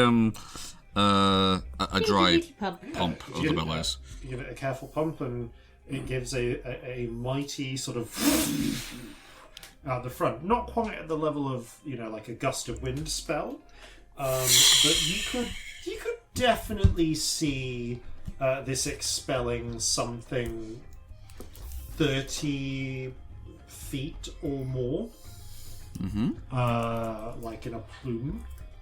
If you have the right sort of contents on the inside. A plume. Yes. I wonder if you just loaded it with just regular water, how far that would spray it. Or if you loaded it with paint. That'd be silly. I mean, it could be useful if you wanted to paint the outside of a ship. All these things before us. I'm really sorry. Well, the mortar and pestles just normal mortar and pestles? They are normal mortars and pestles. Lovely. Right. Such a Corzin that he's found basically a magical bellows, and the first thing he thinks to make with it is the world's first super soaker. It would make a great super soaker as far as you can tell. Yeah, I'm sure it would. Okay. So we've got a bunch of different materials. Yes, and we've got a hole in the wall. And we've got a way of shoving them all in and making them go whoosh. That's the object. So shove them all in and make them go whoosh. Absolutely. I mean, that rectangle over there's a door, right? It must be. It's got to be. Or something will happen to... Yeah. So, we should probably put on these magic suits what will stop us dying when we get this wrong. Yeah. Okay. There is a suit for everyone, although Jeffrey is the one. Jeffrey and Marjorie are too small to fit even in the halfling-sized ones, but they are able to. They could fit into one of the regular-sized sort of. Sorry, that's halflingist. One of the human-sized suits, along with another person. Absolutely. But he's not getting in mine. I'm not having either of them in mine. They can fuck off. Okay, both Jeffrey and Marjorie accompany Scamp. Taking turns, you kind of zip each... Well, it's more like kind of fasten each other up into the weird deep-sea diver stone and metal hazmat suits. What's interesting is that as you move, the metal is the bit that's more mobile. Silvery metal is all at joints and ripples a little as it moves. It's quite similar. It actually reminds you very much of the steel that the statue was made of. But all of the rigid parts seem to be made of this off-white stone, apart from the helmets, which are made of glass. I wonder what sort of metal this is. I don't know. Yeah. I wonder if it's the same as this one in the bowl. I will say actually that the other bit that is magical on the suits is the metal, which you're identifying it, it is enchanted in a way that is kind of very complex, and you don't get a full read on, to move in response to people moving inside the suit. Cool. My nose is itching and now I have to kill myself. Well, that's why you need a Jeffrey in here. Look, Jeffrey, scratch my nose. See? Jeffrey just grabs hold of your nose. Just like that. It's perfect. Thank you, Jeffrey. Oh goodness, I'm so miserable that I don't have a horrible monkey shitting all over Jeffrey me. tries to start sticking his finger up your nose. Jeffrey. We were trying to make a point, Jeffrey. Even if he then wouldn't shit scratching on it you, from he the would inside. shit on me. You know. No, the outside of my nose, Jeffrey. The outside. No, don't put that in your mouth. Oh. Right. I don't know what about this situation is making me this feral. It's the level of random objects around this room. It's just made me want to do weird stuff. It's real bad. It's like an escape room where the consequences are explosive, but we're not really there. So. This reminds me of like some beekeeping equipment I saw once. Yeah. Only bees don't explode if you mix them up wrong. Or maybe they do. No, not generally, not to my knowledge anyway. Like, you see Shanti look for a moment, frown, and then shrug. You know, Do bees explode? not that I know of, but Geese do sometimes sometimes. things do things that I don't expect them to do Actually, because the world's you know what? insane. So I'm gonna roll a nature check to see if Corzin does know a very explicit fact about bees. Explicit. Excellent. sexy bee facts would That's sound an good. 18. Please. I'm going to say yeah, because I want to know this explicit We've bee had fact. art facts, and now we're Okay. having sexy bee facts. Sometimes when drones service the queen, their gonads explode. Oh. Oh my god, that's a great sexy bee So fact. bees do Yeah. explode. Yeah. Honey Nut Cheerio, if you will. Oh. He's no one's dad in real life. It's insane. Right. Well, I wasn't gonna, leave you with that and then not bring the tone down, was I? Oh, so let's start. So the experiment. Let's start the experimentation. What do you want to try? Okay. Okay. I have no fucking idea what I want to try. We've got a rubbery fella. Yes. We could put the rubber and the red leaf together and we could get fucked. Now we're in these I don't know that for a it's reason. opium. I don't know why I've decided that I need to stop. You mix. So Making jokes about opium. just a joke. You take a scoop out of both, put them in a bowl. The red leaf and the rubbery powder kind of mix together. They're a combined powder. Nothing immediately obvious has happened. It's a different colour. Yeah. I want to put the hot one on it for no reason. Great. Okay, you take a spoonful of hot pitch, and Oh, I'm gonna put all of our anything. Oh, is everything we own somewhere safe? Like, can we all our bags with? Yeah. these Put it suits and things? outside. either in Before the I suits blow or you this put them room up. outside. Right. Yes. Yeah. Cool. Okay. You. Yeah, let's put everything outside. Right. I'm going to say that the pitch makes a just kind of like a horrible drug mess. Just like a tarry mess. That looks nice. Do I think I could pave a road with this combination if we took the drugs out? If you took the drugs out and Essentially. maybe put some some stone chips in, yeah, probably. Great. We've invented tarmac nearly. Yep. If we mix the rubbery one and the black one, it's like a children's play park floor. Yeah. Springy. It is actually the final substance is actually when it cools is slightly springy. Yeah, it is basically rubberized bitumen. Excellent. I would like to mix the blue and the silver because I think that would be pretty and I want to. Okay, do that. And Okay. Doing it. What liquid should we add? I don't Do you know. want some of the blue soapy one? Oh, maybe. Let's see what it looks like when it's mixed. Yeah. Okay. Mix Try it it. together. How does it look? So mixed together, you get a silverish bluey powder.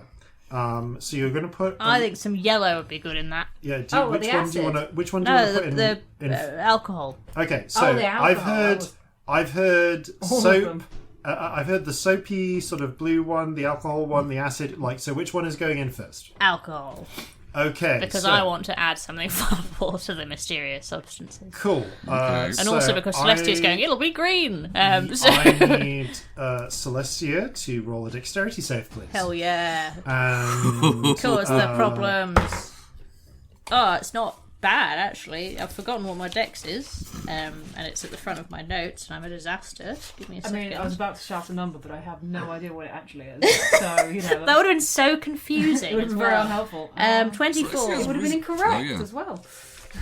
24 is good. I'll do a forward roll. I don't care what I'm dodging, I do one anyway. It looks That really big old good. suit. So as soon as the instant you add the yellow, the yellowish liquid Does it go to green? the silver blue powder, it violently explodes, spraying. Actually, it violently explodes, and the whole mixture at the same time blazes with an incandescent, blinding light. I mean, Ellie knows what it is, but So Celestia's no everyone else, fucking idea. everyone also please make a Constitution save. Constitution save. Okay. She might be with disadvantage because I've got rubbish eyes. Although I might be wearing the sunglasses. Should mine be with disadvantage because I have all of the yours eyes? is with disadvantage for sure. And actually, I'm going to say even with I the mean, sunglasses, yeah, both but of you. it feels apt. 18. Well, even with disadvantage, I rolled a 19. 5, which I deserve. Because Okay. I did that. This is my fault. So, Corzin and Scamp, you are blinded for 1 round. Celestia is blinded for like the next few minutes. I somehow still do my forward roll, while bitch. rolling away, and then kind of on the ground as you feel through the metal parts of the suit kind of heating up a bit. So the good news is the suit is not immediately destroyed. The bad news is, and as the flaring, blinding clears for the rest of you, you'll in a round later you'll be able to react to this. Celestia, you can feel that the suit is heating up quickly. As you can't see what's going on. Your eyes are just too full of like flary white spots. But it's feeling real hot in here. Everyone else, a lot of the workshop is now covered in splatters of blazing, burning white liquid metal. I did the worst things. And, Have we just made liquid phosphorus? I would yeah. never do something like that. and the Celestia's suit in particular is covered in streaks of burning silvery metal. Oh, it's really hot and I can't You're see. on fire. Could someone... Oh, shit. Let's get all this off you. I freeze, Corzin yeah. will Okay. attempt to. Because I can't see it, I'm on fire. Frostbite to try and put it out a bit. Well, small amounts because I don't want you to now Okay. shatter. So I'm going to say the frostbite negates the disadvantage that would otherwise be having. From trying to use the damn suits, do anything in these suits that requires fine manipulation. That said, Corzin, I require a dexterity check for you to get Celestia out of the suit Okay. before the flaming magnesium burns holes through it. Just a straight dexterity check, okay? Natural 1, but lucky. Okay. That is a 21. The I fastenings- vaguely help you, but I'm not actually helpful Yeah, because our friend clicks out a bit. the fastenings actually jam, but query, fortunately, a drop of flaming magnesium lands on them and burns through them, opening them, allowing you to get them open and extricate Celestia. So Celestia is just disgorged out of this this suit. Pretty much. Right. Yeah. You managed to drag see them still at the end of that. After about 10 minutes outside of just everyone catching their breath, the Sit down with my back metal against a wall for that time. seems to have stopped flaring with light, which is nice. There's the sounds of pinging and cooling. That particular suit is slagged. Shanty. There are more of them, aren't there? There were 5 human-sized ones. So 1, 2, 3, 4. Yep, you've got a spare. Cool. Phew. Can I see Well, You can, after 10 minutes, you're able to see again. Shanty also basically went blind and had to be carried out, but she seems to be blinking like, ow!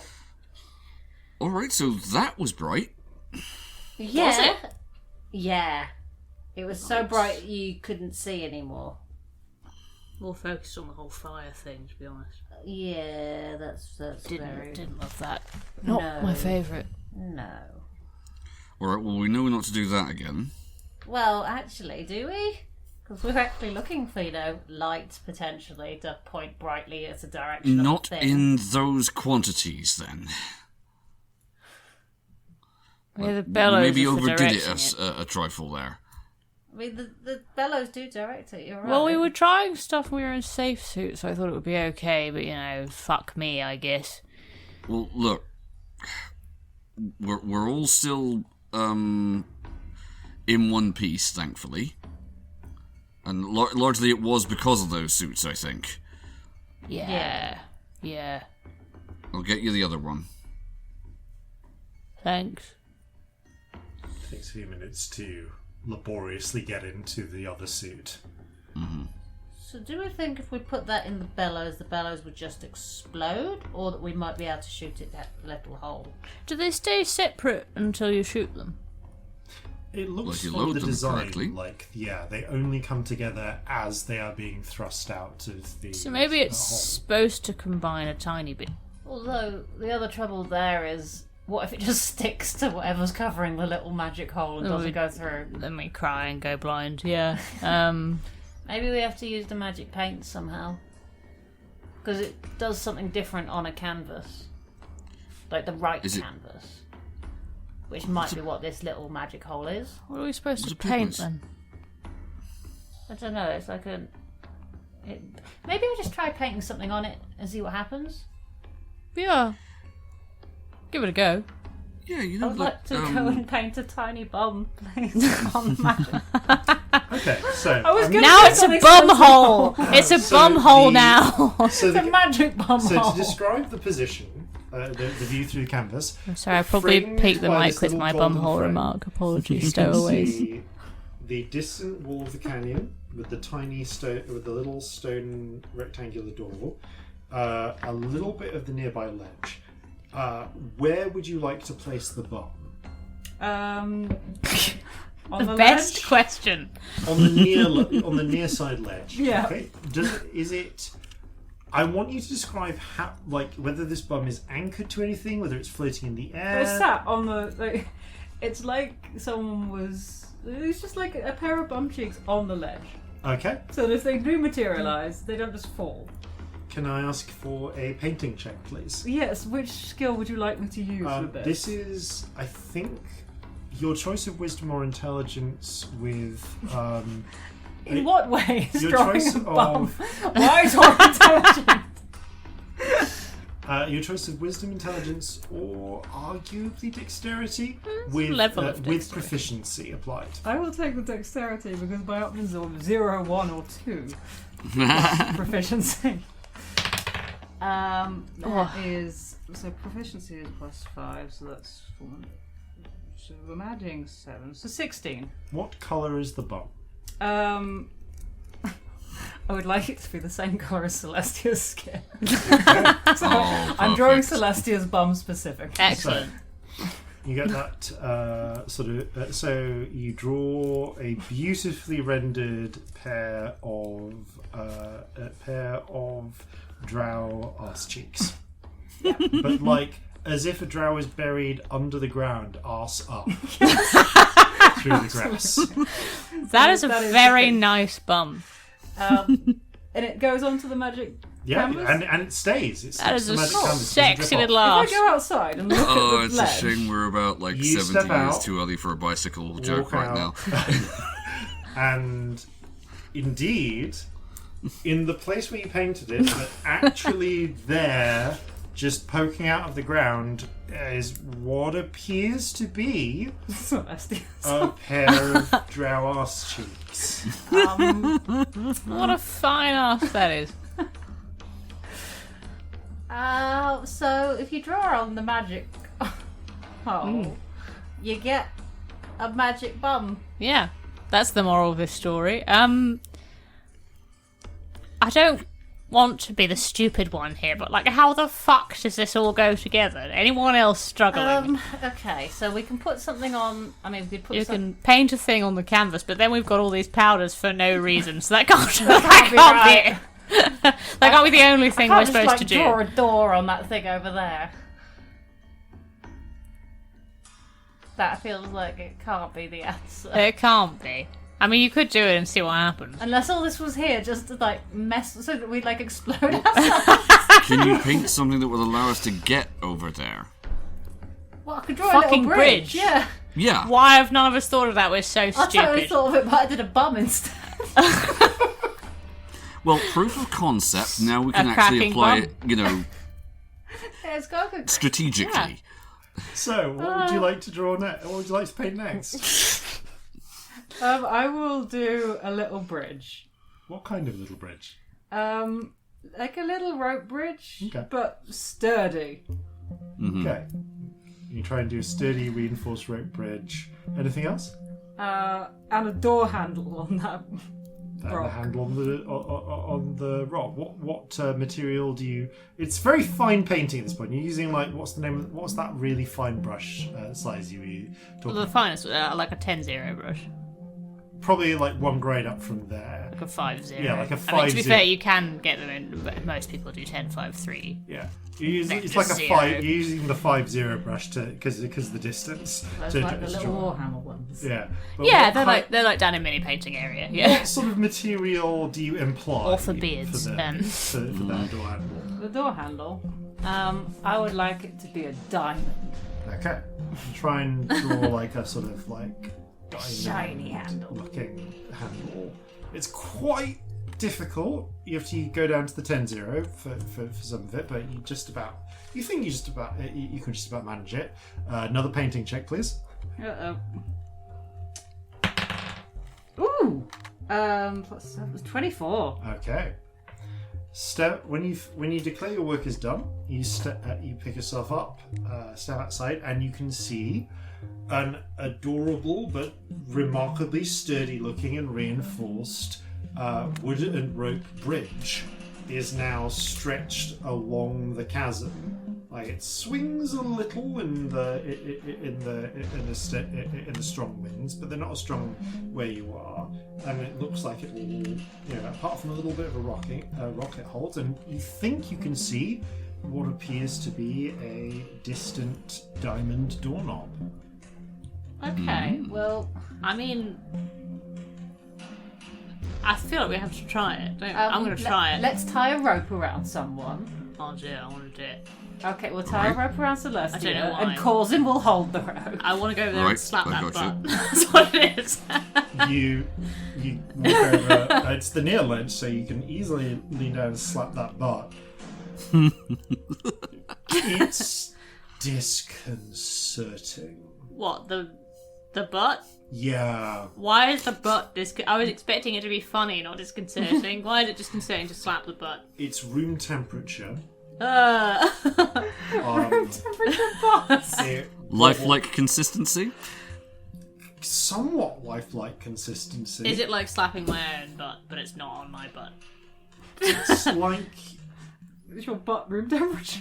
I don't know. Like if I'm in a room for long enough, maybe I don't know. Humans are usually warmer than room temperature. So This it's is actually true. a little bit of a chilly butt. Yeah, it's Chilly like butt. it's weirdly Cold cheeks. like yeah. And it feels like it's like rooted into the ground in a weird way. I feel like that's the better option. If it just like rolled away. Oh god. Bye. That was grosser than I was expecting, if I'm honest. Okay. It feels like a butt. It's solid. It's a bit cold. It's Yeah. Let's tie a rope around you, what's get you particularly on that strange bridge. is that you swear you can see some of the brush strokes. It's like a lot of the detail has been filled in by the It's magic. like a living painting. That yeah Bit of poke. wobbles. I'm offended by how much this wobbles. I like a bit. You look A little bit of wobble in a butt. I'm joking. I don't know. I'm not a big fan of bums generally, except in concept I like them. I'm confused now, but I feel like a bit of wobble's gonna be good, right? Yeah, Surely. surely. Everyone's got a bit of wobble. I would think so. It's not an area I spend a lot of time looking at. Considering Typically, yes. how much you think about the word, I know. you're less bothered about them in reality. I than know. I was It's expecting. very. It feels very like it's a shame, really. Yeah. Expect you to be a connoisseur, if anything. Yeah. Get ye on the bridge. Come on. Yes. You step onto the bridge and actually it's remarkably stable, especially for how long it is. But it seems to be well painted into existence, and with some rope following you out, you are able to reach the far side where you can see. Now that you are up close, it's actually just a fucking enormous looking handle. I actually have a climber's kit. That's probably relevant to Yes, how well you are well secured. harnessed in I am. Yeah. And the it's the door handle. It's one of those circular doorknobs, but it's wide enough that you kind of would have to use both hands to move it. It is faceted, kind of like a stylized gem. Again, probably because of the distance, there's a limit to how much detail Scamp could put in. So it looks like glass, but like glass or diamond, but the panes have clearly distinct colours, in a way that you can almost see the brushstroke, massive brushstrokes scaled out at this level. Cool. However, if you want, you could try. Yeah, I'm going to try the doorknob. Grab hold of it. You find that it turns, and the stone door swings inward, revealing what appears to be another workshop beyond. There's another workshop in here. Great. Let's all go across one at a time. Watch the bum. I can't stop watching. You You made it. I don't know why you're suffering now. I mean, it's a useful place to plant a flag if ever you need to claim this place as your own. I will actually say I one hadn't thing. checked for a place to plant the flag in the bum, Corzin. I hadn't checked for the details. I quite forgot about this to check, but I really should have. Did you try and get across the rope bridge while still wearing the metal and stone safety suit? Not. No, they look heavy. I think if I was going to climb, I would have got Yeah. out of it. So yeah, that is not a worry then. And also, actually, we hadn't put me in a new one yet. Yeah. I did go and get a new one for you. Got a new but one, think you but went I'll to say get that one. Moved on if to you're going to something cross else. the rope bridge and thinking about I that, think I would have If you were decided gonna to put it touch back the on.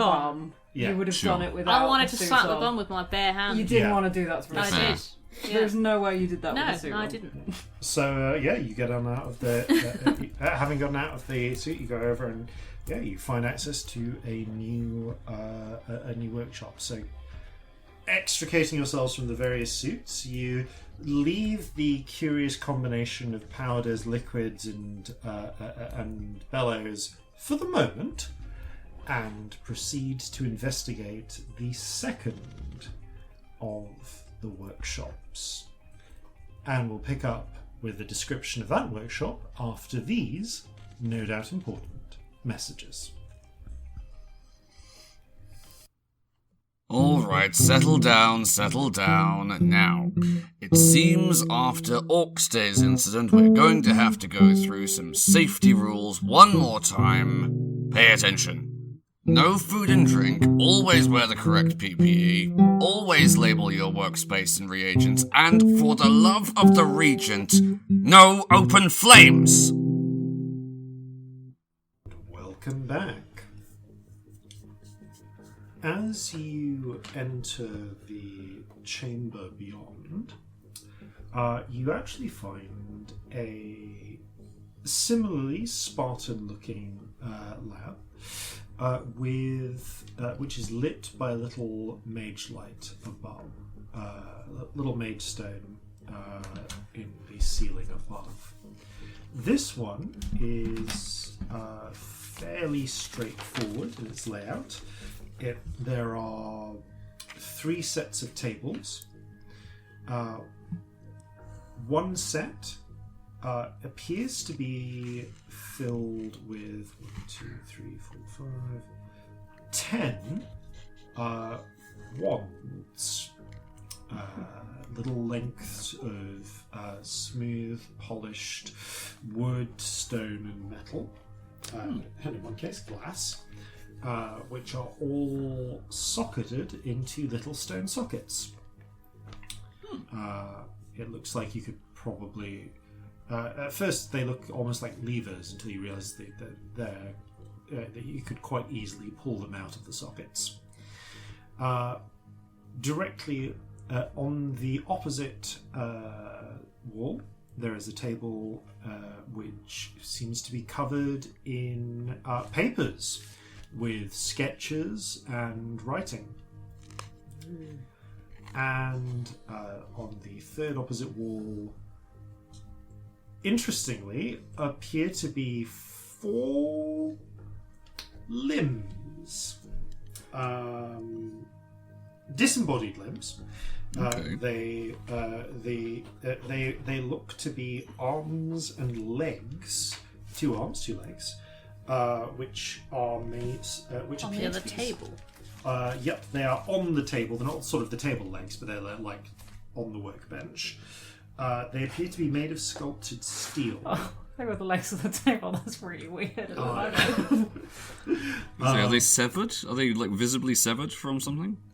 Yes, or less like they're severed, but more like, but almost. They haven't been like, attached yet.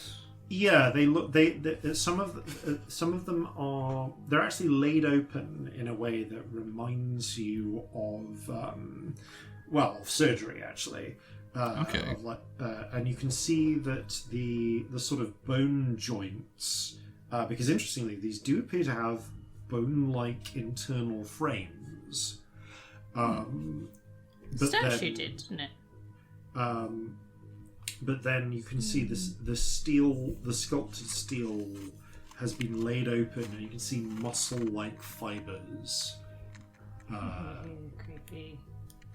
Exposed. But it looks like the same as the statue? Yes. 3 of them appear to be in various states of damage or disrepair. 1 appears to be intact. Is it a hand or a foot that's intact? It is a hand. Well, an arm, actually. We're going to have to fight an arm. I don't want to fight an arm. I don't fancy fighting an arm myself, to be honest. Well, they all look kind of broken or not finished in some way. Is this like a place where you'd send one of those statues back there to get repaired? Probably. I guess that would make sense. I wonder how the wands fit into it then. Shall we have a look at the papers? Yeah. Yeah, let's have a look at that. Okay. So the papers have little drawings on. However, the, the writing does not appear to be Well, actually, can any of you? What languages can you read? Now you're asking. Let me have a look. Common, halfling, Sahuagin, and old giant. Okay. I think it is I don't think if I just... speak anything weird. It's just Elvish, Dark Elvish, and Joven, Wait. Infernal, Dwarvish. Never mind. I've remembered the first boon you got at the start of this whole Serious Citadel Language. thing is a Yes. language boon. So, I will say that the script of the text looks Haldanic in appearance, like you can immediately recognise that. Interestingly, despite the comprehension enchantment on yourselves, it doesn't quite make sense. The words seem to be all jumbled up in a nonsensical fashion.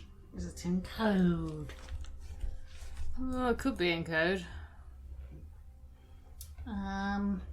Anyone good at codes? I've done them a bit before, but I mean, I can try. Should we try it? Fuck it, yeah. Let's see if we can work out a code here. Codes. Ooh. This is an intelligence check. Cool. Right, Can fuck I it. help you? Sure. Okay. I'm going to say They're the that same you're intelligence, helping. right? Everybody Yeah. tries to assist as best they can.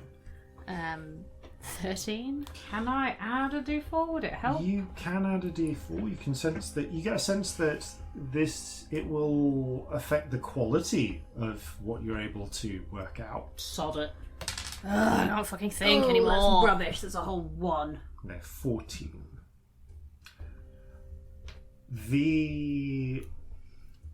Okay, so there's some things that you're able to.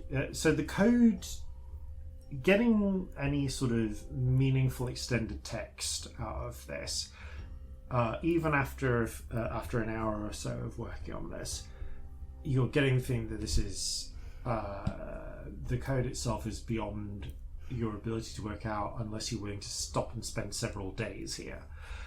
You are able to get some portions that make bits more sense based on luck.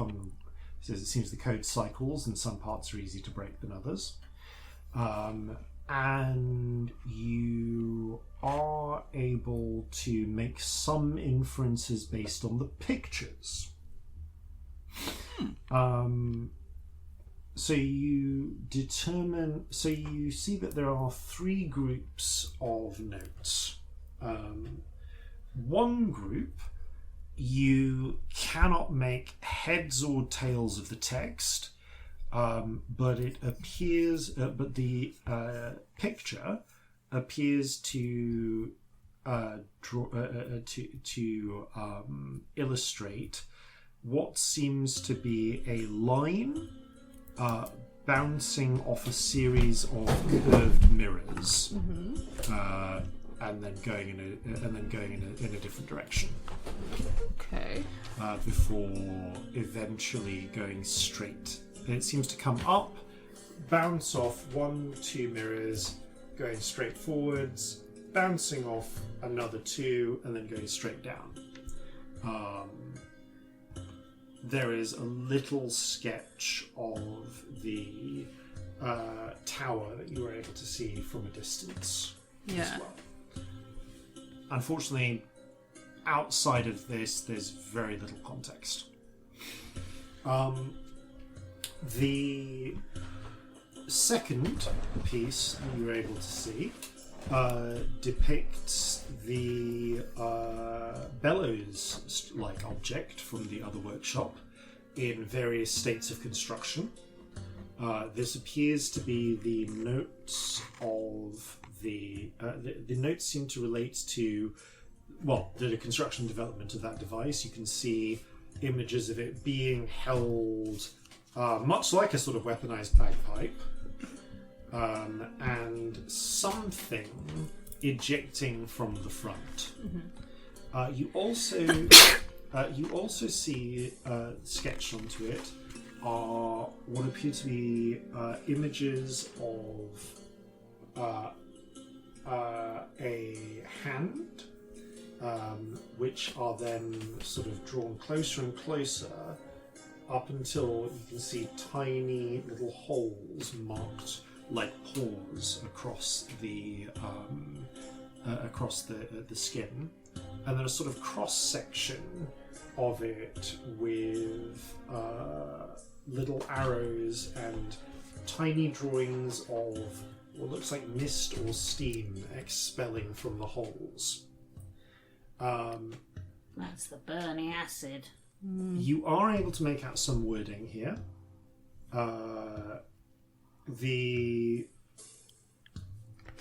lot of the neater text is in the more complex code that you aren't able to break out, but there are some shorthand scribbles that you are able to break. They don't seem to be encoded terribly well.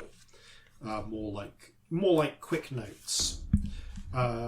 These make a note of one says straight up just says weakness, and a handful of what seem to be little like shorthand notes that don't make sense because frankly Celestia has no understanding of chemistry notation. Followed by a sort of margin scroll saying pointing out that cannot escape obscured pores. Breaks down most materials, but only when out in the air. So if we filled its pores with something, it wouldn't get all acidy? What happens if we throw that powder at it? The last set of notes. You said it got rid of the acid. It did, and it also went all foamy. Yeah, probably a lot more than a fizz, I would imagine. Anyway, carry on. The last set of notes has sketched out what appear to be images of the 4 limbs that are on the table in various states. You are only able to get some of the little bits of scroll here. You are able to read resonance issues. Dual shielding interferes with itself. Can't shield both parts. And then something that says transfer, untranslatable but text, vulnerable healthy. And that's about all you can get. Vulnerable healthy? Transfer vulnerable healthy. Transfer some words you can't translate. Vulnerable-healthy. Huh. Celestia gets kind of disproportionately pissed off, if I'm honest. Yeah. It just says I've got transfer, vulnerable, and healthy. That's all I can fucking get, right? That's what I've got. Okay. Thinking is really hard. Yeah. Yep. This would be a lot easier if I still had the eye. There's also one last bit that you see, just pushing those papers aside, which is a depiction of what appears to be one of these wands with a helpfully illustrated little sort of trigger rune and a real like idly drawn stick figure, like pair of stick figures, one of them pointing the wand at another and the other one getting zapped. It's like a cartoon lightning bolt. Okay. Well, it's like some of those depictions we saw on the wall in that laboratory back there where we picked up these, and Corzin indicates one of the stun buttons. Oh, in more zappy times, we could go have a little look and see if there's any indication of what these different things do. Got 10 of them. Yeah. I assume at least one of them zaps. But let's see if we can figure that out. You two can do the detective magics, can't you? Yeah, but it takes 10 minutes at a time. True. Well, we don't seem to be entirely pressed at the moment. And Yeah, it but would it's be like useful 10 of them. That's ages. Oh, 10 for each one. All right. 10 minutes for each one. Ugh, fuck that. But there are Point two them at of each other and us. see if we die. It sounds less boring. Let's go see if there's any that are the same as each other. Or if they're all that would individual. narrow it down, wouldn't it? All right, let's have a look. All right. So how do you want to investigate the ones? Just like look at them for markings on them. Look for any like the runes. See if the materials. They're are mostly match up. made of, like I say, they're made of a mixture of wood, stone, metal, and in one case glass. They're all very slight, so the same general design with some slight variations. Each of them appears to have a little activation room at a place where you could comfortably place your thumb. Is it the same room? Yes. Okay. In fact, your sort of comprehension enchantment gives you a sense that this is basically this is a Haldanic word that is loosely equivalent to fire, Okay. or loose, or trigger. Release. Yeah, release. Yeah. Okay, so press this button, go zap. Or Yeah, whatever just don't point it does. at anyone. Surely that's the point. No, okay. Don't put it at anyone you like. That's a better way of putting it. You could zap the bomb and see what happens. Do I want to make the bomb explode? A test bum. You could, if you wanted, take this out and point it at the bum on the other side I of the am case. 100% want to do that. Okay, roll a d10 to see which one you pick up. 3. Okay, you grab It's a magic number. You grab a metal one. Okay, metal one. Am I going to get zapped too? Because I know that my zappy spells work better on people wearing metal. Dunno. Maybe I'll pick up a different one. Roll a d10. 7. Okay, you pick up one that appears to be made of bone. That's horrifying. Right. All right, you take it out and walk across the bridge and point at the little wobbly ass cheeks and thumb the rune. You feel a slight sense of like vertigo or sickness as as a wave of kind of greenish brownish energy pulses out of it directly ahead in a small way, and you see one of the arse cheeks seems to shrivel up, withering, looking like splitting in places, and it's strange because it's like there's not exactly muscle behind it. It's more like undifferentiated meat, which seems to like wither and rot. Okay, so they don't all go zap.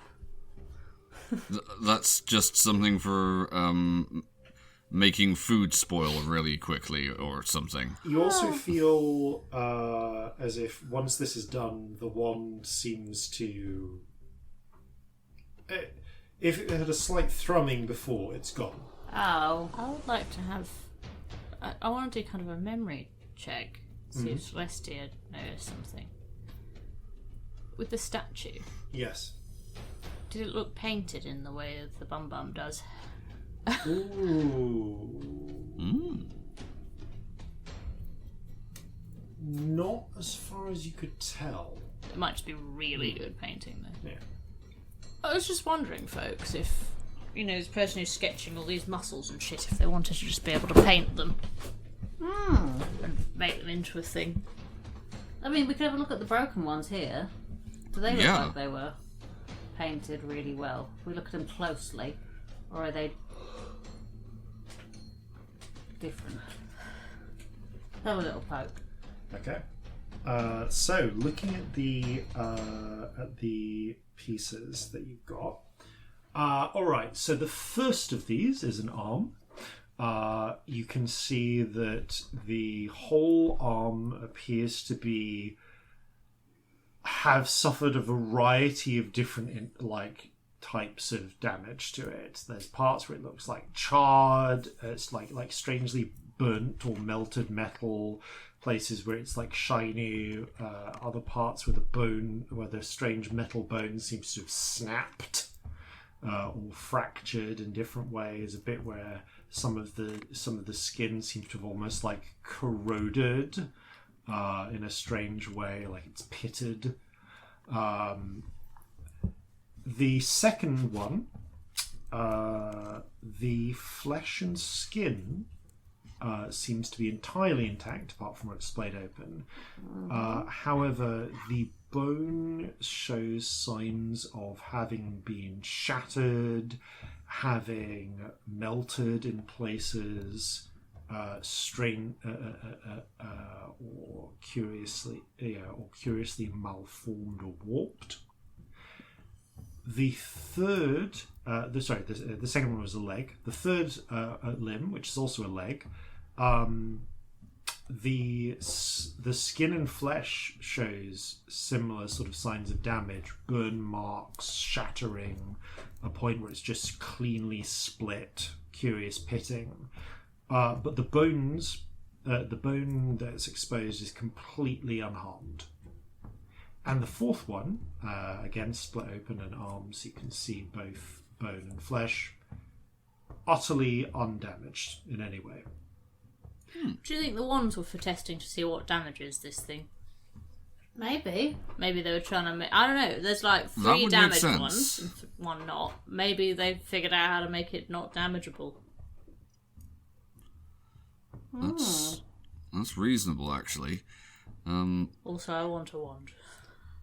Shall I do a bit of identifying and just see what all of them do? Sure. And Victory can do it too, can't she? Yeah. So we can split it. It'll only take us an hour to do them all. An hour passes. You are able to identify through identification, and if you want through testing to confirm this, that each of these. Not if it uses them up. Each of these wands has a single use of a spell that causes a small amount of damage of a specific elemental type. They can be recharged by putting them in the socket for 1 minute. Right. However, only the socket is able to recharge them. So if we take them away, we're not going to be able to use them more than once. Each one is essentially does the equivalent of a cantrip like Firebolt or so on, though they're all fairly short-ranged and small in damage. You can see that there are... There are ones that do... so you have a wand that does... that produces a small gout of fire. A wand whose tip freezes things at a touch. A wand that produces a small bolt of lightning. A wand that creates a little blast of thunder, similar to Celestia's thunder waves. A wand that creates a golden beam of light, very similar to the damaging beam that struck Celestia before. The weird sickness wand, which you determine is filled with corrupting and rotting necrotic power. Sorry for necrotizing your bum. Me and my mum are disgusted. One which seems to spray some sort of toxin or poison. One which just sprays acid. The same acid, actually, is from the other room.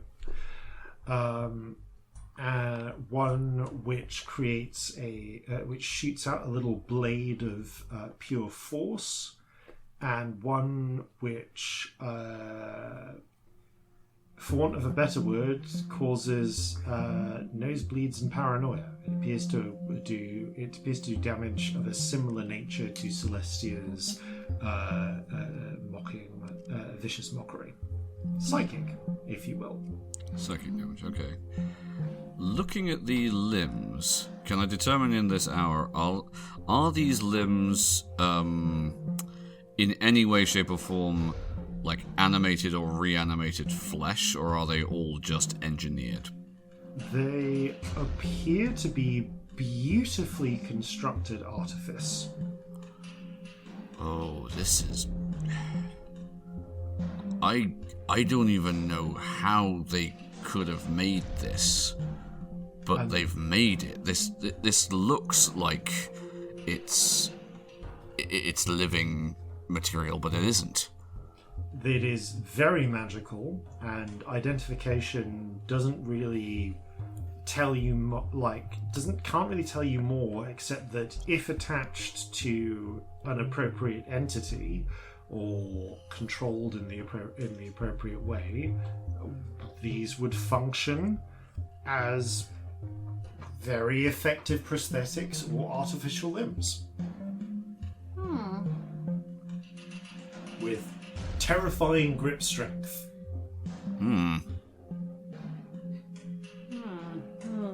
Shame we can't take one back for the Vig.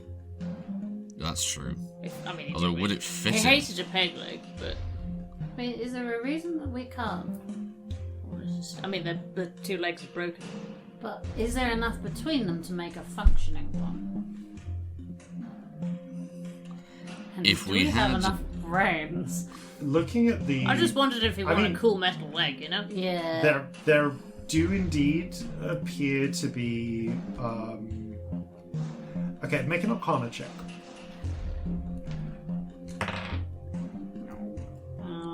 Whom? Whoever has Arcana. 15. Okay. Okay. Arcana. No, I haven't. I'm lying. Right, your feeling is... yeah, these are works of absolute art. In theory, with an extraordinary knowledge of anatomy and careful work, you could maybe cannibalize the bones from one leg and somehow fit them into the flesh of the other leg and try and create a sort of super leg that way. However, if you were just going to take the one leg and try and figure out a way to get it to work with as a replacement prosthetic Vig, you could probably use a mending, extensive use of the mending spell to at least repair the damage that's been done to the vulnerable part. I might just be able to magic this one fixed. Oh, you could just fix it. Oh, well, it'll take a lot of mendings times. But... if we do it at a point where we've got to... I don't know. Just thought it was... Yeah. My first thought was offering it to him because he fucking hated a peg leg. And, he might hate this. He might want the chair. That's fine, but... Yeah, it's up to him. Yeah. It just occurs to me as a less shit option. Yeah. I guess we'll figure out how to leave here and have a chat with whoever lives here and see if they'd be okay with it. But yeah, it'd be nice to offer. Yeah, would be cool. Yeah, equally, I suppose these might also be somebody's who's Yeah, no, we've got to check that no one needs them here. Yeah. Because I kind of assumed they were for the statue. I think so they I hadn't probably really are. considered that they could be somebody Yeah, else's. the size and shape of them is similar, right? These actually are more sized for a human. Oh, okay, right.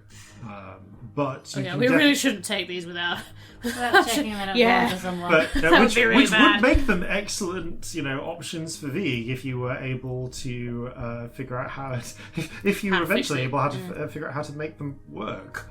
I just felt like more of a choice than rubbish one or a chair. You could pick good one or a chair. You might go for either, but Yeah. Let's find out. But first, find out that no one needs it here. So, the other thing we could do, which I don't really want to because I don't want to damage them further, is have a go with these ones and see which ones do stuff to this type of material, so that if we have to fight that big statue friend, we know what might work. Yeah, true.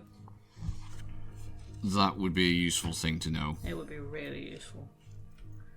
Which one's the most fucked up anyway? Number 1, the arm. Or the first arm. The left arm, in fact. If it's almost unfixable. If that one's not really fixable anyway, it might be the one to do. Yeah, let's give it a go. So, what would you like to do? Try out each wand and see which ones work on it. I mean, pick an energy type and we'll go, like, which one's working. Fire! Okay, so you point the fire wand at the first one, the arm. It launches a little bolt of fire, and you are able to see that the flesh on the arm does seem to sort of melt a little under the sudden heat damage. So, does it look like it does the normal amount you'd expect for fire, chucking fire at a thing? Add a piece of metal, yes. Cool. Cold! Okay, same one. You see the metal seems to harden and then crack. Lightning! Again, smashing little smarts it. The flesh seems to burn and melt under the strong electric arc. Friends, Yeah. is this a shitty prototype? I mean, possibly. But... I mean, given all the drawings and notes around here, it does seem like this was maybe an earlier version of what we saw back out there. But, like, we did some of this stuff to it and it didn't work. Yeah.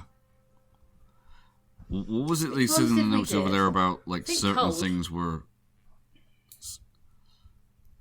I swear someone did cold. I might have tried it. I can't remember. Psychic definitely didn't work. Should we try psychic? Yeah, see if it works. That gives a definite... You point the psychic, the glass psychic wand at the first arm, and there's a little sort of weird sort of sound from it. Does it look sad? Does it get a nosebleed? No, but part of the bone cracks down the centre middle. So this one is more vulnerable. Yeah, I reckon so. As for vulnerable, something healthy. I'd always thought that a thing needed to have a mind in some fashion for it to be affected like that. Could we abstract that we try all the rest of the Yeah. ones? And could you tell us if any of them don't damage it? Right, I'm going to say that testing on that one arm, every single type of damage either seems to impact the flesh or the bone. Okay. I want to try one of them on the intact hand. Okay, on number 4, the completely intact one. Just for convenience, please pick a damage type. Psychic. Yeah. Okay. So you recharge the little glass wand, fire it at the intact arm, and something interesting happens. The bone again splits and cracks, and then there's a curious ripple that starts in the bone, and then goes into the flesh, and the line of the crack in the bone seals up. Huh. It heals itself? So if it's intact, it hits, and you hit one of the. So if the bones gets damaged by psychic, but not the flesh bit, and both of them are intact, if you hit the bone, the flesh will heal the. Which ones hurt the flesh? I'll say from the ones that you tried at the start, you have observed fire, cold, and lightning definitely seem to impact the flesh. Let's try that one. Try fire one. Resonance issues. Dual shielding interferes with itself. Hey. If I do fire, does it hurt the flesh? You fire a bit of a little bolt of fire at the intact looking arm. The flesh melts, and again there's a little ripple starting in the flesh, and then going to the I think it starts. Sorry, it's the other way around, wasn't it? Starting in the bone, going into the flesh, and the flesh portion seems to restore itself to full. Okay. Let's charge the fire and the psychic again. Try them both at the same time. Okay, you charge them up. Each take one. Pew! Pew pew. Pew pew. Okay, as you hit both at the same time, the bone cracks, the flesh melts a bit, and then both parts of the flesh and bone start to ripple, and then try to ripple into the other, and then it bounces backwards and forwards. And then it doesn't stop. The whole limb just sort of ripples and twitches. But doesn't heal up? It doesn't heal up, and the sort of rippling back and forth doesn't stop. It's like it's caught in a weird loop, and you can see the actual limb is just twitching in place. Oh, I feel like we did a bad there, but also a good. Gross, but I think that's helpful information, right? So fire and psychic are good. Which ones hit the bone and which ones hit the flesh? Right. So flesh seemed to be damaged by fire, cold, lightning, poison, and force. Okay. Cold, Thunder? lightning, and sorry, what? Poison and force. Bone seemed to be damaged by acid, necrotic, radiant, psychic, and thunder. Okay. So, let's get all these charged up. Can you just fire one at a time? If we were in combat, is it an action to fire one? Can you fire two at the same time? You cannot dual wield these yourself.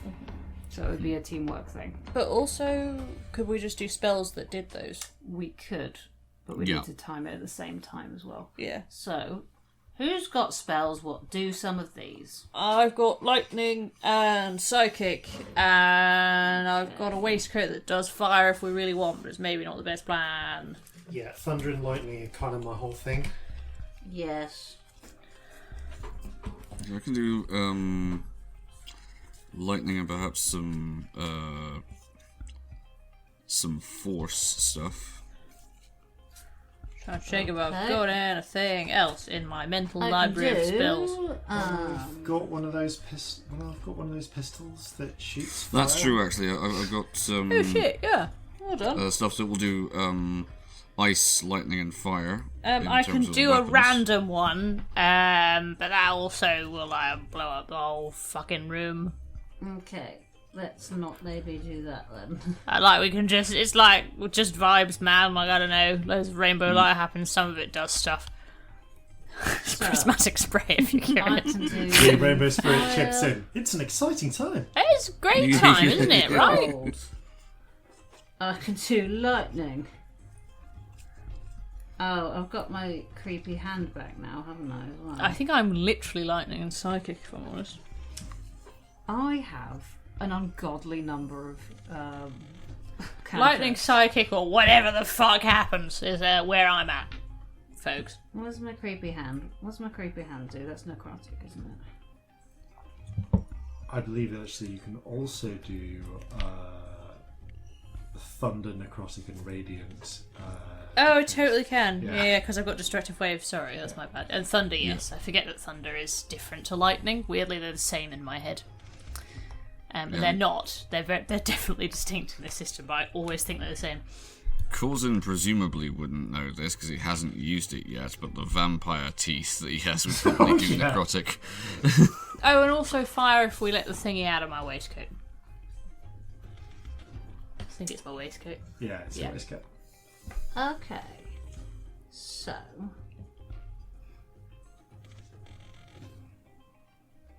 what can I not do? I can't do psychic. But I think I can do everything else except no radiant I can't do.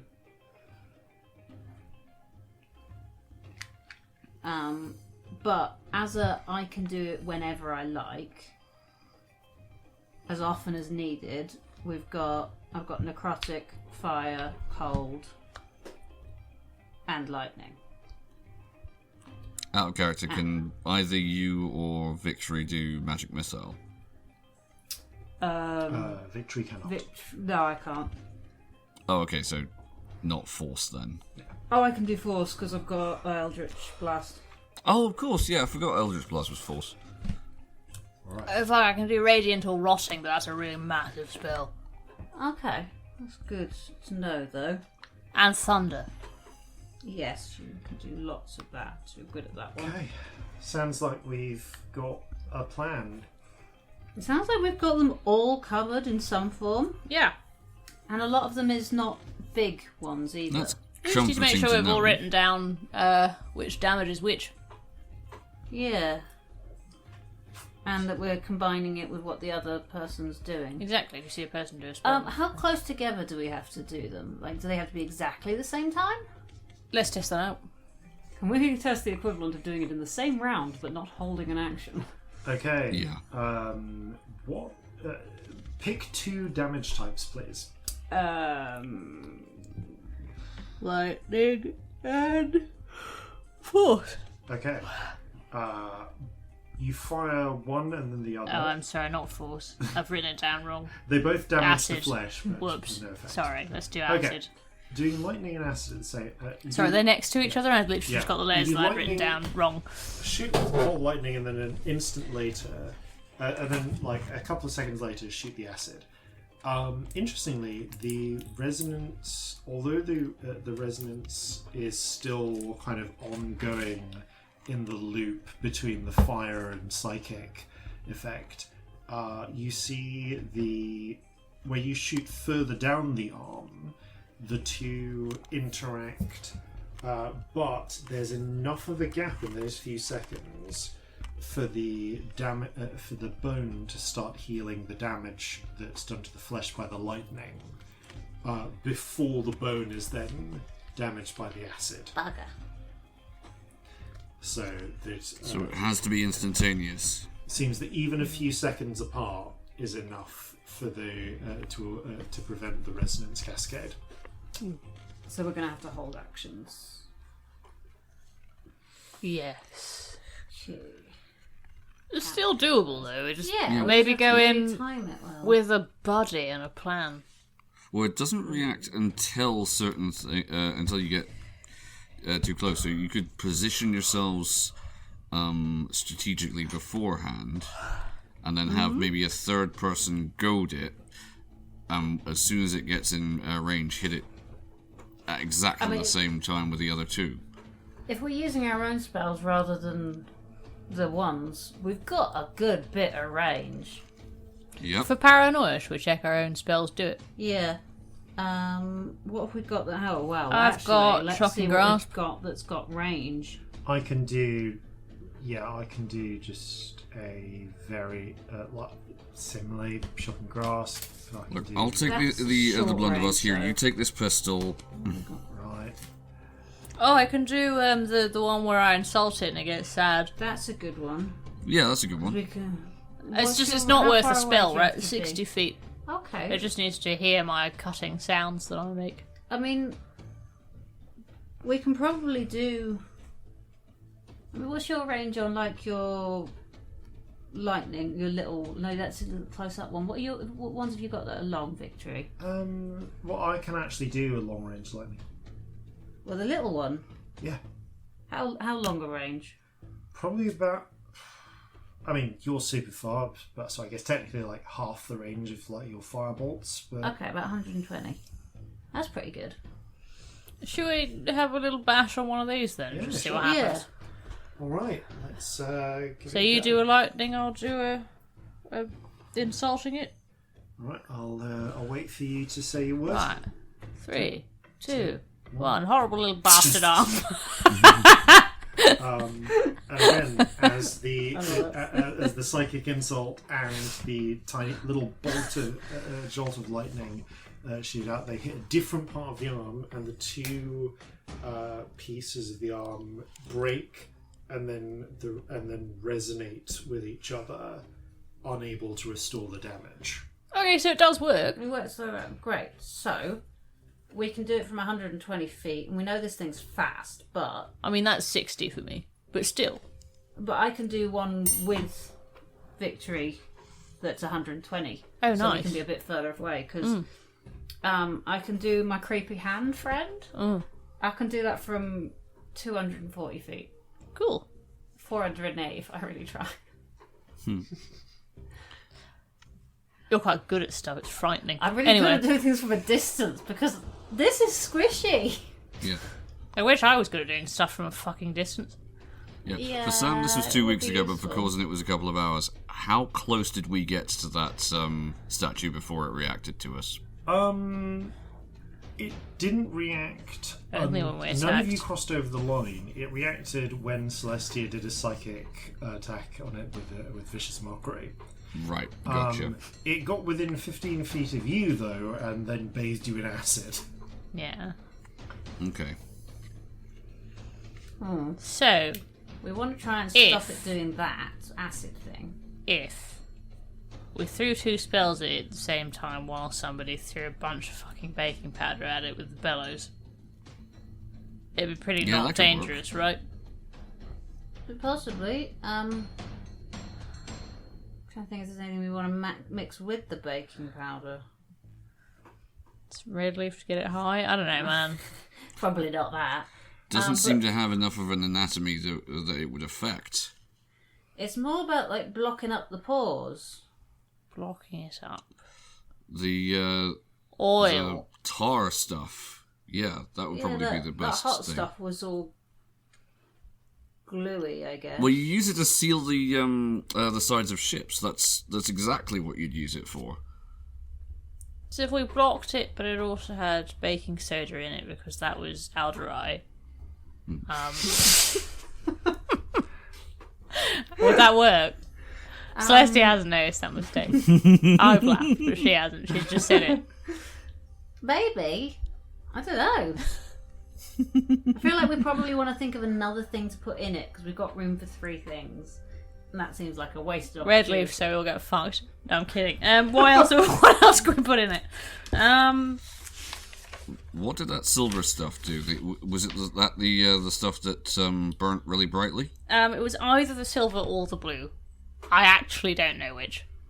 No idea. But I don't think it would affect that in a bad way. I think the brightness is going to hurt us more than it. I would like to never see anything that bright ever again, if I'm honest. I don't think it really needs eyes, but we definitely do. What do we think the rubbery, powdery thing did? Anything good? Charcoal? It felt bouncy It when felt bouncy. you put it with stuff. It made like a bouncy hard thing though, didn't it? Genuinely, would that block it up? Or is that just was it the tarry stuff? The main thing. Potentially, you didn't really try combining the rubbery stuff with any of the liquids. I mean, we could give that a try. I thought we put it with the tar. Yeah, I thought we did. the It was red bouncy leaf. bounce. Yeah. True. Yes, that's a good point. You did indeed create. We made some playground tar. playground tar. Yeah. Yes. Full of drugs. But like, would that stick? Would the rubber make it stick? We could Would try. indeed create a sort of rubbery plastic resin coating. So we could do that, and I mean, causes you probably a better aim than some of us. You could give it a shooting, and then we'll do some all magics on it. Yeah. Shanti, which ones did you say you could do? You got a fire shooty thing? Yeah, I've got a pistol that shoots fire. I have a question. Yeah. Shanti, if you're smarter than any of us, we genuinely want to hear from you. Because So we please really, chip in. really If the aren't that pitch bright. goes hard when it's cold, Yeah. how are you going to heat it up enough to be liquid? Oh, you think if we put Spitting it in? out of the bellows. You think if we put it in the? Do we need a flammable friend? If we put it in the bellows fella, it's going to go hard. Well, I mean, like, maybe if we used it really quickly, it wouldn't. But I just... Is there Shanty, to keep it heated? You make a good point. Fire. Is there anything that just makes heat in these things? Apparently, whatever caused things to explode. But We don't know which one that was, whether it was blue or silver. But even so, like, we don't want to necessarily make it explode in the thing. Because if it goes solid in the thing, it's not even going to get to the point where it mixes. One of the other liquids was definitely flammable. Yeah, the funny smelling one. That doesn't narrow it down. The yellow one that we thought was pee but wasn't pee. I really hope it's not. If someone's pissing that, see a doctor. Yeah. Maybe that's what metal statues piss. Yeah. Intriguing thought. But definitely, if we want to douse it and set it on fire, we can. It's... Wait a minute. Maybe that's an idea. What? If we can douse it in something flammable, set it on fire so that it is constantly taking that form of damage. We'd only need to combine it with one other thing. Maybe. Yeah, maybe. Do you think the bellows thing is like the emergency stop button? Do we have buttons? It would make buttons exist. sense. Oh, I mean, we know buttons exist now, to be fair. Yeah. Okay. But like a stop switch, like a kill switch. Yeah, kills it would make sense that if you had designed something that was that powerful and autonomous, you'd want a means of stopping it immediately if it was doing something it wasn't supposed to. Yeah.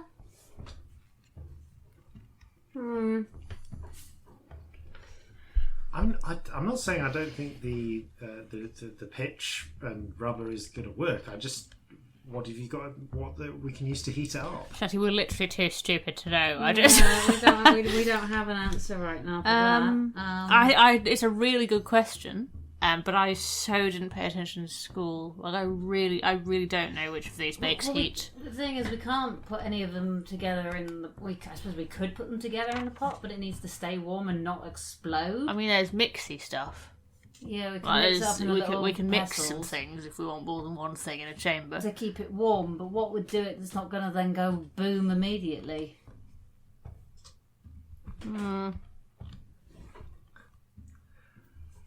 I was just wondering if you had like a way of just, I don't know, do you have any heating spells?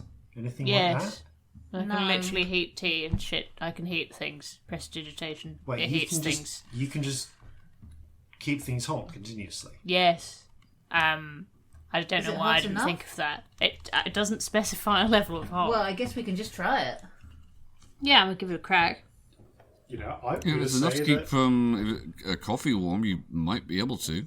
Testing it with a little bowl of... I mean, it doesn't say a level of hot. Yeah. And you can, start a small fire with it. Yeah. Yeah, or light or snuff out candles, etc. It can't do big fire, but it can heat stuff. I'm going to say that the... 1 cubic foot of stuff. Yeah, that would do it. That's enough. I would say then the... Celestia kind of has to be the one holding it until... Celestia needs to be the one holding it to get it started. But if you're using the pitch and Celestia keeps up the prestidigitation, which she can do... Yeah. Indefinitely. You can keep the pitch liquid enough. Everybody should listen to Shanty from now on. Yeah. Not that I wasn't anyway, but just to reinforce, Shanty's smart, we should listen to. We should really pay more attention. Yes. Absolutely not the solution that I'd written out, but it will work. That was a very smart I'm really excited to hear the solution that you have written out. There's nothing more D&D than the players coming up with a solution you didn't plan for. I'm only slightly in character when I say, I don't know as much as some of you at this table know about these things. So. See, that could work. I don't know why I didn't think of that, because it's literally my spell, but, you know... Well, you've never had this application for it before. Yeah, and it's fucking hard to think when you've just lost half your fucking brain, isn't it? So, yeah. Welcome back to our level. It's slow down here. It is. And foggy and stupid and horrid. From what you said, then you're filling the jar, the glass tank with pitch. One of the canisters with the sort of rubbery cream powder. What was the other canister? Did you want baking soda? Was it to like neutralise the acid? Yeah, okay. And baking soda. The other one with aldehyde. And then excellent. Should we just also take some baking powder? Should we just lightly sprinkle ourselves in baking powder? Yes. I think that sounds very sensible. We should do it. You lightly sprinkle yourselves in the baking powder. You're ready to be baked. So now we all look like we've been through a light blizzard. They're not as ready as if you'd had the red leaf. But... And I suppose we take the ones with us charged up and share them out a bit. Yeah, it wouldn't hurt. Okay. Can somebody just tell me I'm mature for not stealing any red leaf? I just really You're need to be so told I'm mature. doing Yes. stuff. Yes, done, you did Jeffrey. very, Put very that down. good there. Just been through withdrawal a bit, recently. To be attracted to that, to be honest. Anyway, let's go do doing stuff. great. Boom. See Love Victory today. looks back with a mixture of like askance at the red leaf and just a vague look at and you just hear her murmur, there's a lot of money we're leaving on the table. Mm-hmm. Well, if somebody wants to take some without telling me, go for it. But I don't trust myself at the moment, so yeah. We shouldn't just go back and fight this thing immediately, because we have still got the problem of the big old light beam. Where's the You're light right. beam? You recall there was a shining sort of pillar of light coming down from the oculus up above. Yes. In the main chamber. You've seen a similar looking pillar of light coming out of that big old tall building just over where the at the top of the canyon. Should we go find the tower, friend? And do we need to paint a flight of stairs or something? Yeah, is there like a good way to get to it? Is there a thing? Is it in my magic picture? Is it in the big picture that in the room with the terrible statue of death? The very bottom of the tower is visible from the picture. The rest of the picture seems to depict the chasm and the giant gap in between the viewer and that and the tower. Okay, so I could draw something to the bottom of it. You can draw anything you want. What should I draw? What's the most fun way to get there? Staircase, but it's made of bombs. That is the worst idea. I'm already drawing it. Well, Okay, conceptually, how does this look? I Like need a you to staircase made of bums, Jason. Yeah, I know. No, you say staircase made of bones. Like, it's like each how is step this We want to two hear about bombs it in next to each detail. other, or is it like staggered? What? Or is each step a Yeah. bomb? And you No, step this on is it? one of those things where I started to imagine it and my mind started boggling, and now I would like you to describe So, this. you've got two bum cheeks, Yes. sort of facing out, so that you're stepping on a flatter top of the bums, Okay. Right. rather than slipping off them. Or falling down the hole. You don't want to fall down the hole. Okay. And they're quite wide. This is a Okay. recipe Like for a sprained steps ankle. that are, like the top of them are much flatter than the average palm. There's more shelf space. Yeah. But the front is very much the front of each step is very much a pair of arse cheeks Okay. So this is in every colour imaginable. every colour imaginable. There's a rainbow arse cheeks. Yeah. Leading up the steps. So these are just open steps, but made of bums. I'm gonna put like a rope handrail on What one is the- side. R.I.P. fan Made of. artists. This is just a normal rope. It's Very nice, like you get in a museum. It's a red velvet rope. Right. Yeah. Yep. To protect the bomb cheese. In case anyone wanted to interfere with them. Some of the butts are farting. Wow. You attempt to convey this through Through traditional Through little still. like cartoon. Little puffs of smoke. Yeah. Little fart puffs. Okay. Yeah. I'm gonna roll a one. What else is important here? I will gonna give draw some you supports inspiration. underneath If it's a roll, things. I'm giving them inspiration. There's not just like It a is gonna be a void. roll. There's not just a void beneath the bumps. Okay. So there's struts or structure. Yeah, there is structure. Butt struts. What is the structure? They look like legs because I thought about that table having people Oh no! legs. So, So it's got like struts that look like human legs. But they're not in like the Wow. right places to attach to the bums. these are butts. Are they just? Are they like? Do they go from the butts down? Is it just some of the butts have no legs? They're like joke butts. That you might They do come out like And others are just like weirdly elongated human legs. yeah. Like They are much half too giraffe thin leg. compared to the bums. You are How do you skirting get- H.R. they're all in Geiger pairs. here in the level of like body horror. There are proper like pairs of legs that are Okay. attached to a certain step, so they are attached to a specific bum, Yeah. and they match the colour of that bum. Okay. Listening to you describe a bum staircase is not where I expected my day to go, and I'm here for it. No, and this is the quality content everyone tunes in for. That and like lectures about paint, and that's what you came here for. What else would you play D&D? And us sniffing liquids. I mean, what else is there? You know.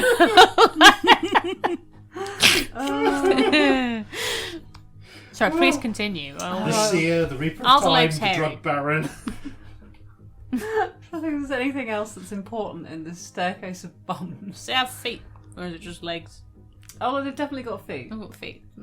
They're wearing like quite big boots compared to the thinness of the legs, wearing but they're not very boots? high.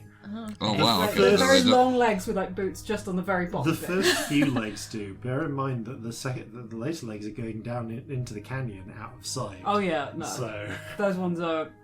I assume they might just stop. They might carry. We don't know. Yeah, I think that's the bum staircase. okay, and it's got red velvet rope on it. All the way, yeah, all the way up. All right. Wow. Make a painting check, please. Our tide's active. I'm giving you inspiration. That is Yeah. a good Yeah, D12. question. I just go, I'm proud of you. You get It appears inspiration. that tides are active. After this, I will discharge tides, but So I can't use them now, No. though. Shame. I will take the inspiration, though, potentially. Yeah, it's a D12. Natural 20! Hell yeah. What okay, the fuck? roll a 2d100s, please. Oh, this is fine. Where are the wrong letters?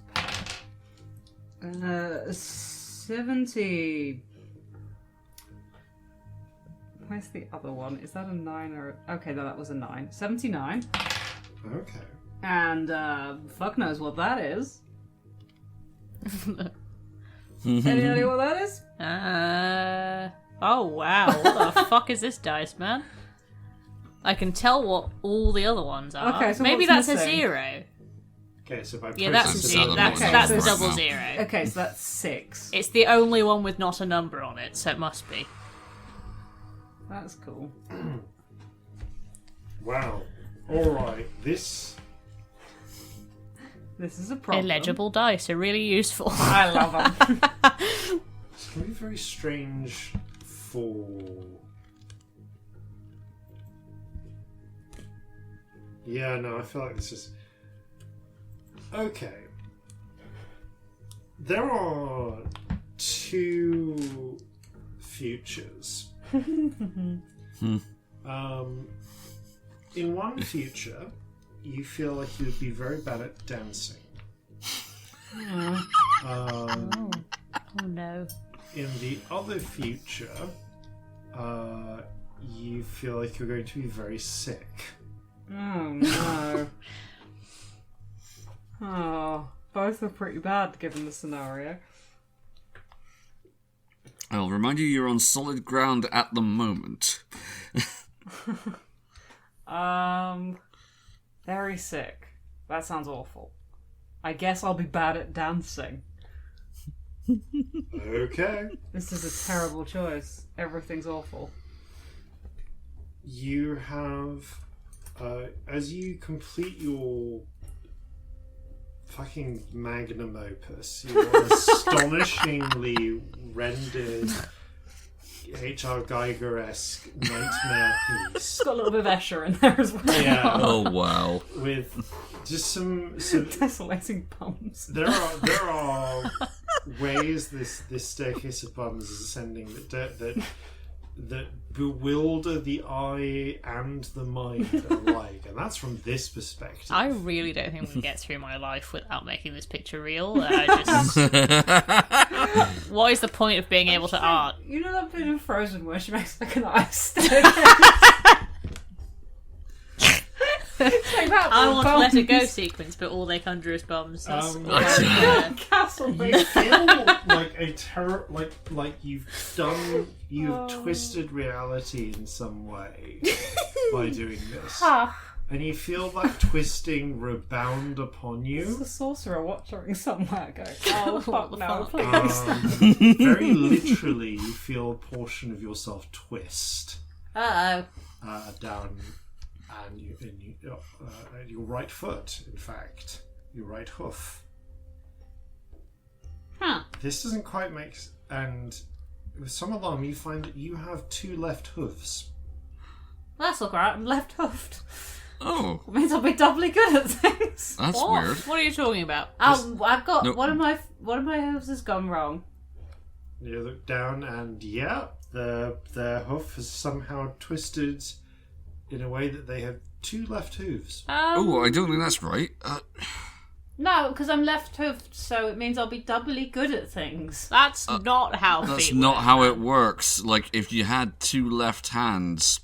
I'd be able to write twice as fast. Your thumbs would be all weird, though. You're on the wrong side. At least one of them would be backwards. Do you have any inkling in your sort of magic soul, like how long this one might last? Because like, they've been a month before. Do I? As far as you know, this is just your feet now. I'm hoping it's permanent. You know, somehow that's actually weirder than the bum staircase. Well done. Applause. How do my bums look? That's a question. Astonishing. From the just looking through the paintings, it is a work of unbelievable craft. I would like to use minor illusion. No, I literally have musical instruments. Why am I not doing it? I would like to play on my tiny kit violin some atmospheric classical music, and I would like to add some, Gravitas. richness, Gravitas. Love it. and like harmonies with help from the rainbow spirit. I'd just like to fondly imagine somewhere there is a sorcerer going, and they did all of this without touching the drugs. You step around the painting and back into the chasm, and the reality warping horror of what Scamp has wrought starts to set in. To say nothing of the strange strange brown clouds that seem to be erupting. What do they smell like? You haven't gotten close enough to find out, but they're not going to be. Well, after in a sense, they're going to be very fragrant. Periodically from some of these steps at intervals at random. It's the legs as much as anything else. I'd blame you, but like you said, how do we get down this mountain? So Some you of made the it legs worse, much worse. are But the initial yeah, legs are disturbing enough. The cannot ones- blame you alone. The first set of legs that's just there but like knelt. The second set that stood up. Third that stood up but long. It's hard to say that if these initial legs are more disturbing than the way that the butt steps just smoothly terminate in flesh below and to the sides, just merging in a sort of zigzag, meaty pattern with each other. Zigzag, meaty pattern. This is why I spent a month getting proficiency with painters. Yep, worth it. Absolutely, this is what this is for. I'll be climbing a butt staircase when I come. The staircase.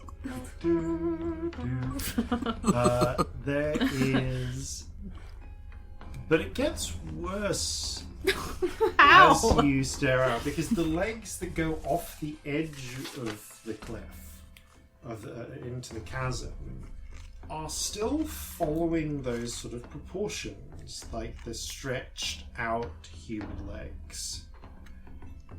And again, in just a panoply of colours, all the colours of the rainbow and beyond. And there are the ones that go over the edge, you kind of peer down, some of them you see with boots, and they seem to stretch down into the distant river below, but not all of them, because there's a little bit of Escher in this too. So there are points where the legs seem to pass behind other legs and don't come out at the other side. And as you walk along the platform trying to perceive, the legs shift so that they're always behind another set of legs. It doesn't make sense. Where are they rooted? They have to be rooted somewhere, and yet you can never see that somewhere. And then when you step upon them, begin ascending the staircase of eternal butts,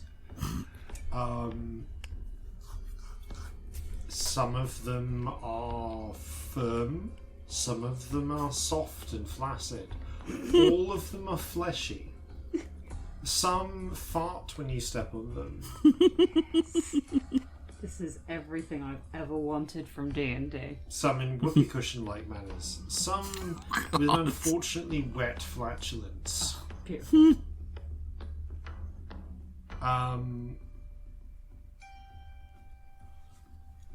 The velvet robe Oh no. has a strange motion to it. It's like you can almost feel like a sort of peristaltic movement Oh within it. no. Oh, it's so long. intestine. It's just intestine. There's a texture that makes you feel intestine to like how it physically feels, but the exterior is definitely velvet. It's definitely red velvet. But yeah, it twists and moves in a way that feels. Oh yeah. No, adore like drastically drawn little sketches here of the Bum staircase. staircase. Oh, the intestine is real bad. Well done. And Corzin unfortunately would know what one feels like. Oh, he would. Yep. What's really bad is that the winds grow stronger and stronger as you go further up. Oh god. So you are gripping onto the velveteen intestine for dear life. You. We should tie ourselves to each other. Yep, probably. Let's do that. What the fuck? So it sort of half croak screams. Screams shouting. Yeah, that's pretty reasonable. As Yeah, no. Flying fuck! Yeah. No, that. Yeah. Yeah. I mean, this. I said it as a joke, and this just the really. I mean, fucking hell, man. we might have got a little bit carried away. We. A little bit. I said 2 words, and you did this. Yeah, 2 words was all it took. Are you okay, Shanti? Do you need? Shanti Do you just need anything? twitches, Whiskey, grips hug. onto the velveteen intestine rope, and just continues to ascend the horrifying staircase in silence. It's a long trip. Yeah. Like, at least 10 minutes, if not longer. Oh no. That's a really long Under staircase. dubiously stable footing. But it doesn't crumble apart. It stays somehow intact. Scamp, might I recommend a different construction material next time? I actually can't decide if I'm proud of you or horrified. Both, I think. I think both's probably very valid. Some of the worst ones are where the flesh is particularly soft and you can feel the pelvic bone underneath. And it doesn't connect to anything. Oh god. This is probably like really disconcerting actually for Corzin, who understands enough about human anatomy or humanoid anatomy to know how wrong this is. And accompanied by this deep and abiding sense of wrongness, you manage to reach the tower at the summit of the chasm. And I can't figure out a way to top butt staircase. You probably shouldn't top a butt. And you probably should. And also, it's late where we are. Can you tell? Had you figured out that it might be late at night?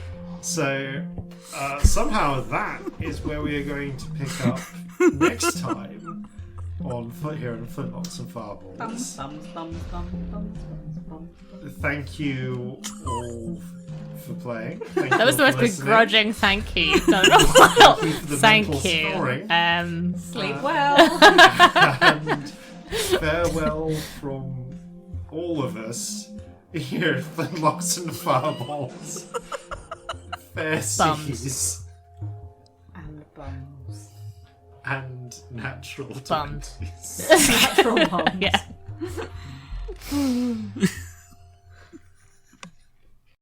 Sniffing liquids, having fun, painting the most pert of bums. More red leaf than we can afford, the sorcerer of all drug lords. So gather your muskets, gather your spears, we'll plunder the shores of Calcinea. No kraken, storm or spell we fear, so come and sail with us, my dear.